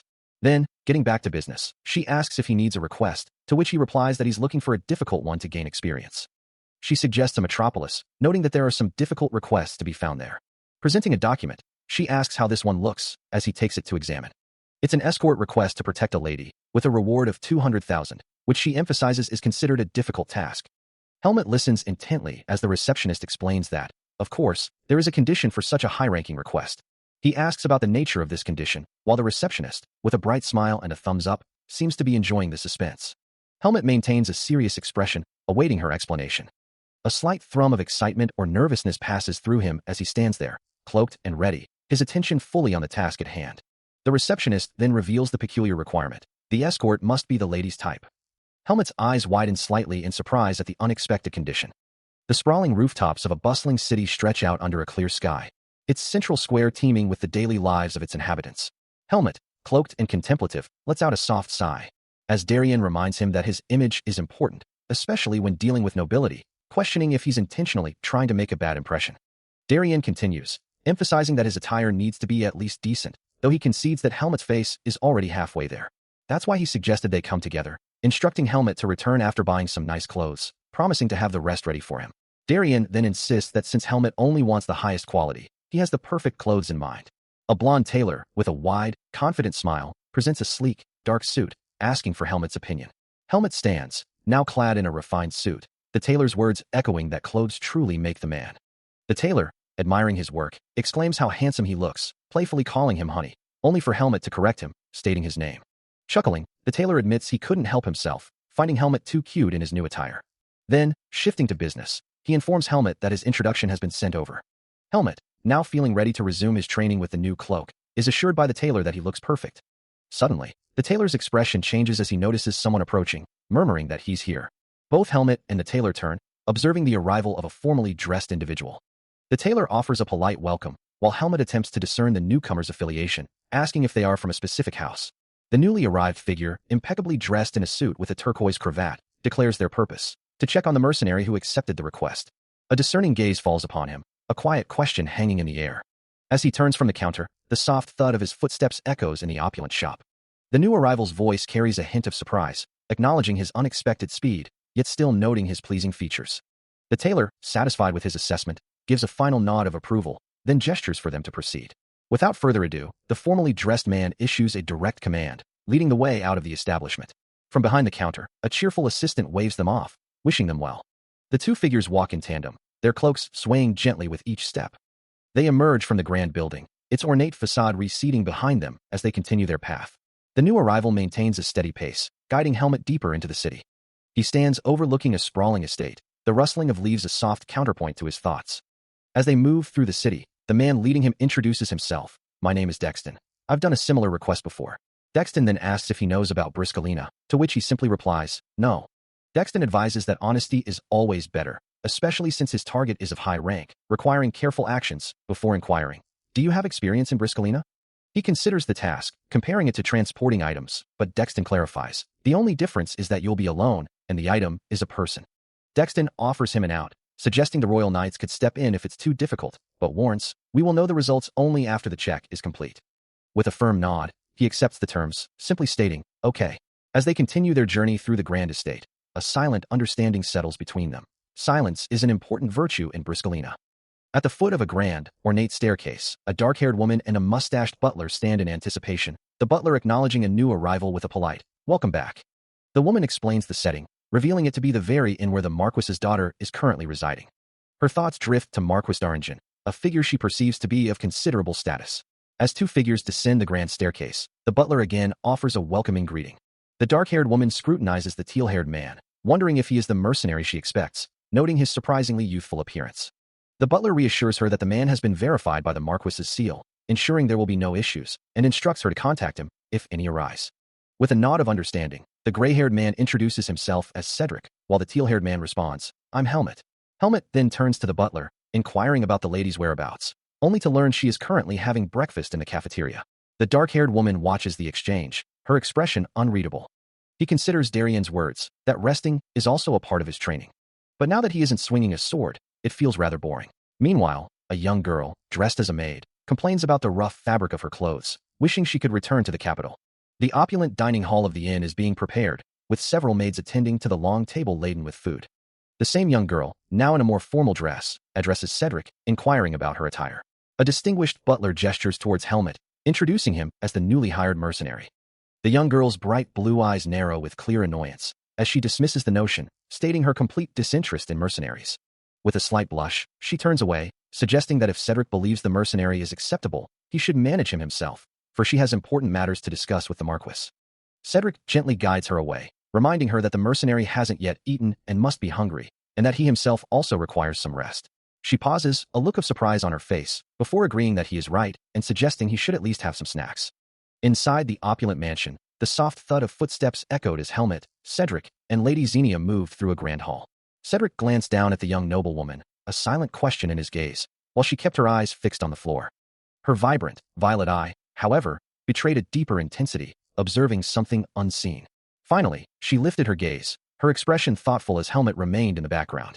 As they continued their journey, a quiet realization settled over her, a feeling that something was undeniably amiss. Helmut, cloaked, dismisses the danger, claiming he is merely a citizen. Uter, the bald man, emphasizes the importance of protecting the village from exposure to danger, with Cedric adding their collective hope. Helmut then mentions everyone who has been dispatched on par with our protagonist, which causes a scowling, red-eyed man to react with a guttural chuckle. Sensing the shift, he questions what the man just said. Cedric, however, interjects, expressing his genuine liking for something, before reacting with a surprised sound. Uter then directs him to return to the village, stating there is no safe place in the area, to which Helmut assures him he will comply. Cedric welcomes him, noting the late hour and the lack of an inn in the Black Mark, and Helmut again confirms his understanding. As the scene shifts to a small house in the village, he humbly offers it for rest. Inside, a surge of purple energy erupts from him, his eyes glowing with power. Born with a black mark, he senses an unsettling anomaly within himself. But despite his burgeoning power, it feels like something crucial is still missing. He hadn't been able to train his abilities properly before, and now that he could, he desperately needed an appropriate place to hone them. He wondered if he would be able to train more effectively than his current regimen once he arrived at Greta Academy. But above all else, he needed to find a cure for his mark of darkness. Standing alone under the vast, star-filled expanse, he remained vigilant, his sword a silent companion. A flicker of perception, a fleeting sensation, made him pause. Above, a majestic white eagle soared, its eyes glowing with an enhanced sense, piercing through the veil of the world. From a hidden vantage point, an observer notes the keen senses of their target, realizing that if they continue to spy for much longer, they will surely be caught. Sitting on a simple bed, the white-haired man muses that most ordinary individuals would never be able to detect his presence. A slight frown crosses his face as he concludes, "What a strange bastard." A holographic status screen materializes, displaying the profile of Helmet, titled The Forsaken Child, alongside various game-like metrics and a list of companions. Elsewhere, a white-haired man sits in quiet contemplation, his violet eyes reflecting a deep, unspoken concern. He calls out softly, wondering if Lord Aaliyah is still asleep. A series of sharp knocks echo against the sturdy wooden door, followed by his repeated inquiry about Lord Aaliyah's slumber. Inside, a young girl, Lady Xenia, recoils in terror, her wide blue eyes filled with fear as the voice from outside insists she isn't sleeping. The white-haired man's patience wears thin, his voice growing sharper as he demands entry, reminding her of the master's strict orders to be asleep by 9. Now inside, he stands over the trembling girl, reiterating his demand to enter and warning her that others might overhear their conversation. Outside the quiet building, the night deepens, a single thought of exhaustion hanging heavy in the air. Darien once taught that rest was an essential part of training. But now, without a sword to swing, the journey feels somewhat dull, as a distant caravan comes into view, making its way along the same path. The rhythmic thud of hooves echoes across the landscape. As the travelers eventually find a natural spring, a welcome oasis for those traversing this route, and decide to make camp. Helmet, however, seems less than refreshed, a weary groan escaping him. Yet, a moment later, his mood brightens considerably, a wide smile spreading across his face as he finds something as sweet and refreshing as honey. With renewed vigor, he declares it the perfect spot to eat. Lady Xenia, seated beside him, gazes at the steaming dish before them, its juices glistening invitingly. Soon, a maid arrives, carefully placing another covered platter onto the table. As the caravan paused by a clear spring, Helmet found himself observing the others, thinking that Darien had once told him that even resting was a vital part of his training. Yet, as he watched the others enjoy their simple meal, he couldn't help but feel a pang of boredom, musing that it was hard to find joy in just bread and water when he wasn't swinging a sword. Meanwhile, Cedric, ever the attentive steward, expressed his pleasure, saying, he added that their enjoyment was an honor for him. But Lady Xenia, looking quite displeased, muttered that she wasn't fond of her meal and missed her mother's cooking. Her words caught Helmet's attention, and he paused, a flicker of curiosity in his eyes, wondering what could be wrong. His gaze then fell upon his own cup, filled with the clear spring water, and a sudden thought struck him. What was that? The group continued their meal, oblivious to his growing unease, as he took a cautious sip, realizing that the water tasted a little funny. His eyes widened in alarm, a chilling thought forming in his mind. Could it be poison? The caravan was finally ready for departure, with Cedric announcing that everything was prepared.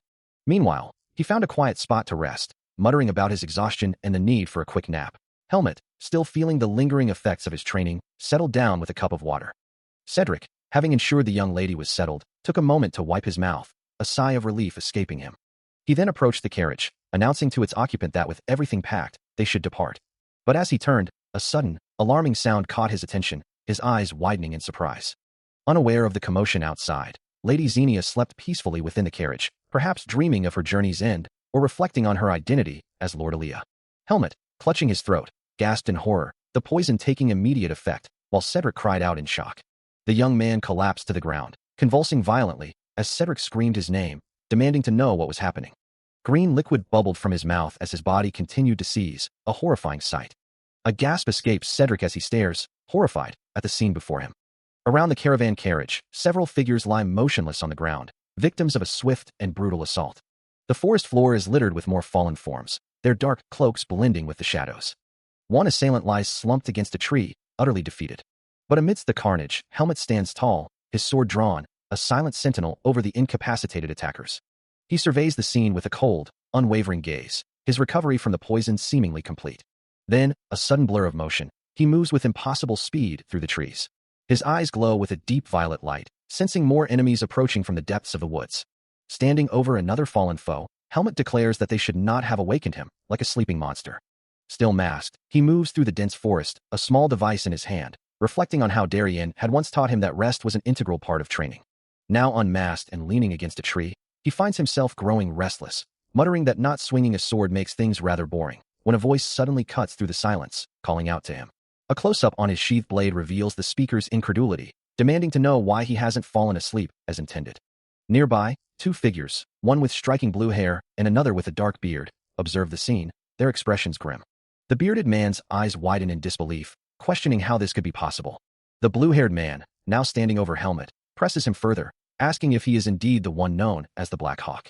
Helmet, still seated, simply confirms, his gaze unwavering. The blue-haired man explains their mission. They were sent to find the one who didn't return from the previous encounter, and now he has become the Black Hawk. Standing together once more, The blue-haired man and his bearded companion declare their targets as traitors. The blue-haired man snarls, his voice laced with venom, demanding to know what the son of a bitch thinks he's doing. His eyes narrowed in a cold glare, he warns his unseen opponent to remember their place before speaking another word. Helmet, now in full flight, pushes through the dense forest, a grunt of exertion escaping him as he glances back at his relentless pursuers. Still running, a chilling voice echoes from behind him, declaring him their prey. His escape cut short, Helmet finds himself surrounded in a clearing, the blue-haired man, the bearded man, and several other armed figures closing in. The bearded man, his expression grim, questions whether it's time to begin the hunt. The sky above, a canvas of soft light, seems to hold its breath. With a decisive motion, Helmet's hand closes around the hilt of his sword, the metallic scrape of steel against leather echoing through the tense silence. The blade slides free, fully drawn and ready for the inevitable confrontation. Helmet looks up, a grim realization dawning on him as he counts the overwhelming numbers of his pursuers. A searing burst of magical energy erupts across the clearing. As the white-haired man unleashes a powerful attack, his hand glowing with arcane force. A shimmering blue ring expands from the impact, followed by another concussive blast. Helmet watches the display, his expression hardening. The white-haired man's hand begins to glow with a sinister purple aura, his voice cutting through the air, demanding his opponent to surrender. He stands enveloped in the vibrant, crackling energy. A concentrated orb of purple magic forming in his palm as he issues a final, chilling warning. A holographic status screen materializes, displaying Helmet's current level and abilities, a testament to his growing power. He moves with blinding speed, leaving trails of purple energy in his wake. Meanwhile, a scarred man reflects on their methods, admitting they had put their targets to sleep by paying a hefty sum. Back in the forest, Helmet finds himself surrounded by armored figures, a voice echoing that they too had a reason for being there. Helmet stands beside a cloaked figure, both observing the unfolding situation in silence. His eyes glow with intense violet light as he mutters, a curse aimed at a bastard crow. A mercenary, his face partially obscured by a red scarf, demands to know what has happened to Armor. Before he can react, Helmet's fist connects with his face, the mercenary grunting in pain as he realizes they hadn't accounted for a mage being present. The force sends him flying backward, crashing hard against a tree. Still assessing the situation, he considers going after the one who'd been hiding all this time, though he isn't sure if he can reach him, while a part of him also worries about the one who managed to escape. Suddenly, a heavily armored mercenary lunges forward, roaring a challenge. His weapon glows with a dark energy, the mercenary sneering at his opponent. From a distance, the mercenary leader watches, his eyes burning with an ominous red glow. But before the mercenary's attack can connect, Helmet moves with impossible speed, a blue aura flaring around him as he evades the blow. He reappears behind the charging figure, his hand extended, having delivered a devastating strike. The mercenary's armor cracks, glowing with the residual blue energy of the impact. Helmet lands lightly on the forest floor, his movements fluid and precise.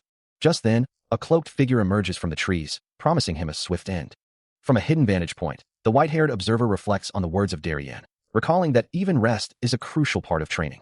He considers the mage before him, a powerful figure who, despite his abilities, remains a dead base in the grand scheme of things. Meanwhile, Helmet, finding the lull in battle tedious, prepares for his next move, his hand glowing with a vibrant blue energy. He launches himself forward, a streak of blue light slamming into a mercenary and sending him careening through the air. The mercenary, caught completely off guard, can only gasp in disbelief, realizing his overconfidence was his undoing. Helmet presses his advantage, his attack relentless as he delivers a decisive blow. Watching the swift defeat, the white-haired observer muses that he would not have been so boastful, but acknowledges that Helmet has indeed secured the victory. With a guttural roar, Uter lunges forward, his body enveloped in a fierce blue aura as he screams a challenge. His blade arcs through the air, leaving a trail of crackling blue energy in its wake. From a distance, the white-haired observer watches intently, his sharp violet eyes tracking every movement. Before the attack can connect, Helmet moves with impossible speed, a blur of motion as he deflects the blow, sending dust and debris scattering. Uter recoils, his eyes wide with disbelief, uttering a surprised, "This bastard?" The observer's thoughts echo the sentiment, acknowledging that Helmet is far stronger than he had anticipated, having surpassed all expectations. He offers a calm, "Don't worry," to the situation, while Uter, still reeling, maintains a fierce glare. Helmet, unfazed, meets the challenge with a determined expression, declaring, "We're just starting." A vein throbs visibly on Uter's temple, a clear sign of his mounting frustration and intense focus. Helmet moved through the dark, misty environment, a quiet thanks escaping his thoughts as he sensed a presence behind him. Suddenly, Uter's enraged voice cut through the silence, demanding to know who he was and why he had come when Uter himself had summoned him. Helmet merely extended a hand, a powerful purple energy flaring around him, dismissing Uter's words with a simple no. His eyes glowing with resolve, he declared that Uter was not worthy of facing him. Uter's eye widened in utter shock, a single syllable of disbelief escaping his lips. This? But shock quickly turned to fury as Uter lunged forward, a glowing blue blade slashing through the air. He screamed insults, calling Helmet a bastard and rank and trash, daring him to challenge the second-ranked CO. The force of Uter's attack sent Helmet recoiling, blue energy trails marking his impact. Uter's relentless assault continued, his blue energy blade driving Helmet backward. But then, Helmet countered, a powerful burst of purple energy exploding from him, pushing Uter away. The gray-haired man's power surged, enveloping him in a brilliant, pulsating purple aura. Uter's expression shifted from rage to stunned disbelief at the sheer force emanating from his opponent. Yet, with unexpected speed, Uter closed the distance, landing a swift and brutal strike. The force of the blow sent Helmet flying, crashing through the air and kicking up a cloud of debris. A pained cry escaped him as he hit the ground, his body racked with agony. Uter stood victorious, looking down at the defeated mage who lay motionless on the forest floor. Struggling to speak, Helmet gasped, "How can a brute like you use this much power?" A final, crushing blow lands, sending a sharp gasp of pain from the defeated figure. Standing over the prone form, Helmet declares the confrontation over, his voice cold as he offers to let the other live, dismissing the entire affair as none of his concern, even if the man had begged for mercy. With the battle concluded, he turns his back on the desolate landscape and begins to walk away. Still lying on the ground, the defeated man's voice rasps out, challenging Helmet's perceived mercy, questioning if he truly expects him to beg for his life. A bitter, humiliated laugh escapes him, declaring he would rather die than endure such a profound disgrace. Helmet, without turning, reflects on the man's past flight and repeated mistakes, noting that even that wasn't enough to change his fate. The defeated man, his face contorted in a mix of rage and resolve, vows to accept this humiliation, claiming it holds more value than Helmet's perceived cowardice. As the dust settles, a small, glowing purple shard remains embedded in the cracked earth, a silent testament to the power unleashed. The defeated man grits his teeth, enduring the pain and the bitter taste of his loss. A faint, unsettling chuckle echoes through the desolate landscape. As he walks away from the recent confrontation, his dark cloak billowing behind him. A sigh escapes him, a quiet acknowledgement of the lingering tension. His thoughts turn to the defeated figure, a bitter memory of the bastard he just left behind. Yet, a flicker of concern crosses his mind, hoping the opponent will be all right. Meanwhile, the defeated light-haired man lies crumpled on the ground, his body still reeling from the impact. He struggles to move, his form a testament to his recent defeat. His face contorted in a snarl, he curses his opponent, demanding to know the true nature of his power. Unseen by the defeated, a hand adorned with a golden bracelet gently lifts the glowing purple shard from the ground, its mystical energy pulsing brightly. Helmet stands amidst a swirling vortex of purple and pink energy, his form outlined by ethereal wings of light as jagged rocks float around him. A powerful declaration echoing through the magical space. "I'm a mage." Helmet gazes intently at a holographic interface, his own name and level displayed prominently, along with various skill trees and inventory options. Suddenly, the scene shifts to a swirling cosmic void, where fragments of rock and glowing purple energy drift through an ethereal expanse.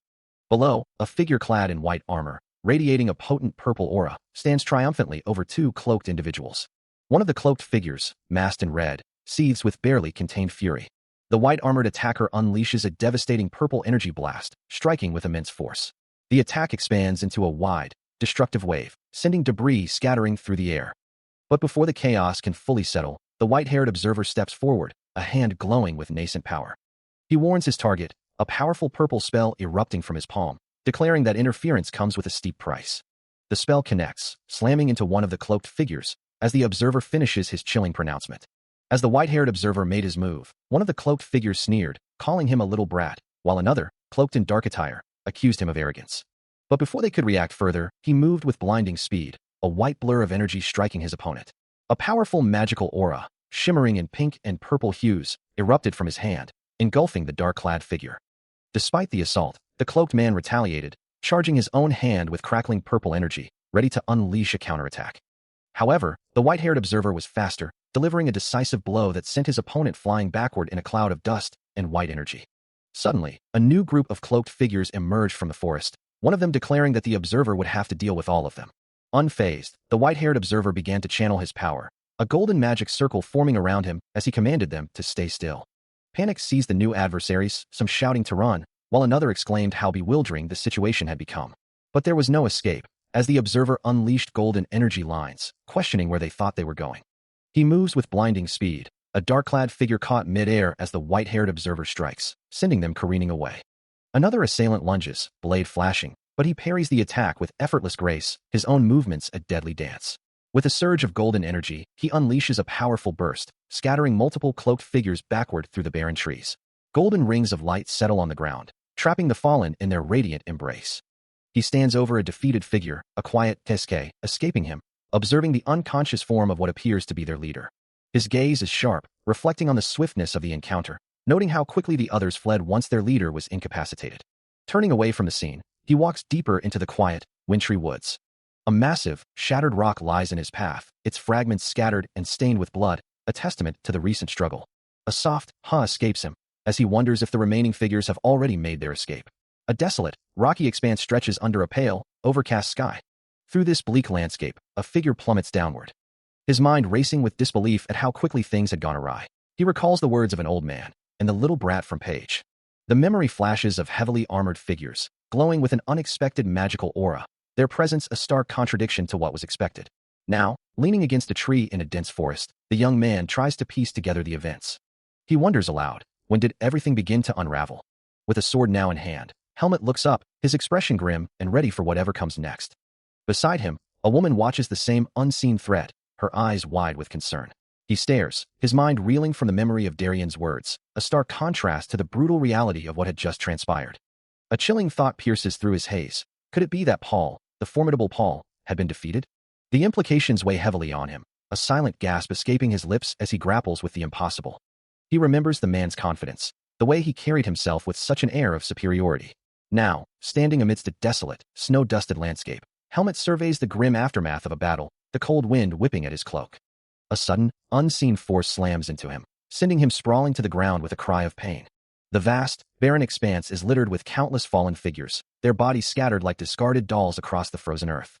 Amidst the carnage, a white-haired woman approaches the prone Helmut, her voice cutting through the silence with a surprised, "You're alive?"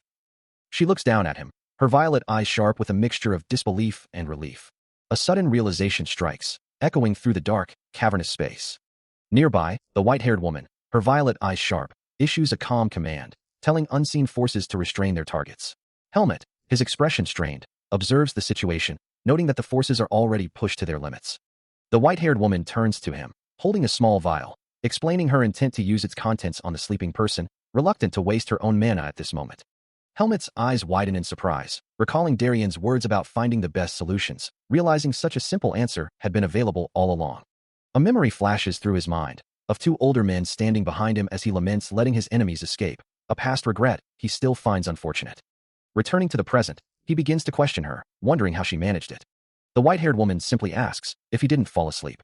Helmut, startled, reveals the truth. He never drank the potion from that spring. He stands amidst a swirling purple aura, his gaze sharp and questioning. The white-haired woman, her finger glowing with a faint purple light, responds with a hint of amusement, wondering if he truly believed she hadn't noticed him. Helmut's eyes narrow slightly, as he presses her for an explanation, asking why she didn't fall asleep like the others. The woman, still holding her glowing hand out, simply states that she is a mage. A small, knowing smile plays on her lips as she adds that she can perceive such things. Her expression then shifts to one of genuine surprise, her purple aura flaring, as she asks if he has been conscious this entire time. Her eyes, wide with disbelief, search his face, still struggling to comprehend his resilience. Helmut, now seated on the ground, calmly confirms that he can indeed see her. The white-haired woman, her violet eyes wide with disbelief, demands to know why he had pretended not to see it until now. As Helmut calmly replies that he wasn't all that curious, he turns away, a faint sound of movement accompanying his shift, leaving the woman to stare after him, her expression a mix of confusion and growing frustration. Helmut continues to walk away, a silent question mark hanging in the air around him. His casual departure further irritating the mage, who watches him go with a clenched fist. Her thoughts echo with a frustrated growl, calling him an irritating crow bastard. Helmut, the forsaken child, finds himself reflecting on his training, remembering Darian's words that even resting is a vital part of the process. Though he admits to himself, without a sword in hand, it feels rather dull. He lets out a sigh, acknowledging the close call they'd just experienced. Meanwhile, the bald butler, Uter, expresses his profound gratitude, wondering how they could ever repay their benefactor. The white-haired woman beside him echoes the sentiment, declaring them forever indebted. She, however, dismisses their thanks, insisting she merely did what was necessary and expected nothing in return. Uter then points out that the mercenary also helped them, prompting the woman to ponder the mercenary's unusual behavior. She muses aloud, unable to understand why he didn't fall to his knees like others might have. Helmet finds himself by a tranquil river, reflecting on his training, though a thought crosses his mind that someone isn't impressed with his current state of rest. Meanwhile, in a more opulent setting, Uter addresses a distinguished figure, acknowledging that he had heard of issues regarding certain immunities, and offers his thanks. The distinguished Lord Aaliyah, however, seems less concerned with gratitude, asserting that as a mercenary, once his task is complete, he should simply fall to his knees, before suddenly exclaiming in surprise, "Ah, Lord Aaliyah?" Meanwhile, the white-haired woman, lost in thought, muses on the sheer improbability of the situation to have been saved in such a manner. Her mind races, a blush spreading across her cheeks as she wonders, if this isn't fate, what could it possibly be? With a surge of conviction, her heart pounds, certain that this must be fate. Her hands clench in determination, her expression resolute as she vows to help him in any way possible. Her gaze softens slightly, a hopeful glint in her eyes as she thinks of her future, knowing she has someone waiting for her to return home. With a fierce, almost glowing resolve, she declares her ultimate intention. As soon as she graduates from the academy, she will wed him. A masked guard groans in pain, collapsing, as the butler cries out in alarm for his lady. She stands amidst the chaos, tears welling in her eyes, but the butler's voice cuts through, urging her not to cry in such a place. With a stern command, he orders the group to move, leaving the scene of their recent struggle. A sigh of relief escapes him as they put distance between themselves and danger. Though they had traveled through the night, he reflects on their success, having managed to save quite a few people. The grand procession finally arrives, carriages and horses streaming through the ornate gates of a bustling city. On horseback, the young woman looks back, her expression still etched with worry, as the journey continues. They have arrived in Baden, a name spoken with a sense of finality. In a lavish interior, Helmut stands, his gaze fixed on the butler, who responds with a simple, deferential yes. "Thank you for your hard work," Lord Aaliyah begins, his voice smooth and appreciative. "I will make sure your efforts are rewarded within your abilities." He presents a heavy pouch of coins, the metallic clink echoing softly. "And this isn't a part of the promised fee," he adds. "Just think of it as a token of our gratitude." The heavy bag of Marcos coins rests in his hand. A young woman with long, dark hair accepts the payment, her expression unreadable, while behind her, the white-haired woman watches, her violet eyes glowing faintly with an inner light. The recipient's gaze remains sharp and focused. She turns her head slightly, her long hair falling over her shoulder. With a soft rustle of her cloak, she begins to walk away, the sound of her footsteps fading into the distance. The black-haired woman and her white-haired companion walk away from the estate, their footsteps echoing softly on the stone path. The black-haired woman acknowledges her, expressing gratitude for the significant help she received. A soft huff escapes the white-haired woman. As they continue their journey, the distance growing between them and the manor. With a determined gaze, the black-haired woman declares her next move, then heads towards a distant academy, leaving her companion behind. After parting ways, the journey continued, the landscape blurring into an indistinct haze. Then, before him stretched a sight that stole his breath, a city of immense scale, its grand architecture reaching towards the heavens. He could only murmur in disbelief, how stunning it was, far grander than any village he had ever witnessed. The sheer number of people bustling through its streets was equally astonishing, a vibrant tapestry of life he had rarely encountered. With each step, the reality of its immense scale settled in, making it hard to believe such a place could truly exist. He continued his journey, passing beneath a grand archway, each new vista revealing more of the city's sprawling majesty. Looking up at the towering structures around him, he wondered, so this is... He recalls Darian's words, that resting is also a vital part of training. But now, without a sword in his hand, he finds himself growing bored as he approaches a magnificent academy building.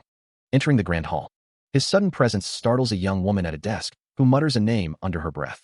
He continues his approach, causing her to flinch and exclaim, "Ah, you scared me."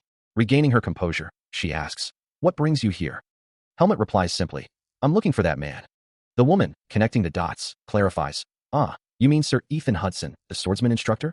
"Yes." He simply states that he is an acquaintance. The red-haired woman, startled by his abruptness, asks if he wishes to see the instructor, then, after a moment of understanding, requests his name. His expression remains unreadable. As he turns and walks away, his footsteps echoing through the grand hall, the staff member watches him go. She quickly calls out, gesturing towards a specific direction, indicating the way.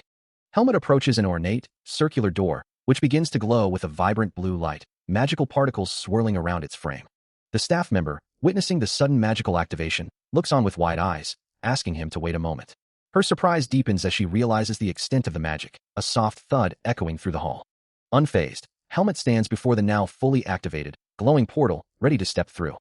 As he steps through the shimmering portal, Helmut's thoughts drift to the human Darien, a figure he finds himself increasingly curious about. Behind him, the magical door creaks shut with a heavy, final sound, leaving the academy staff woman startled by the sudden closure. Both he and the staff member turn, surprised by the unexpected sound, as Helmet finds himself in a vast, ornate hall, where a distinguished man stands waiting.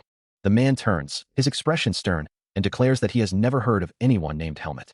He then demands to know the intruder's purpose.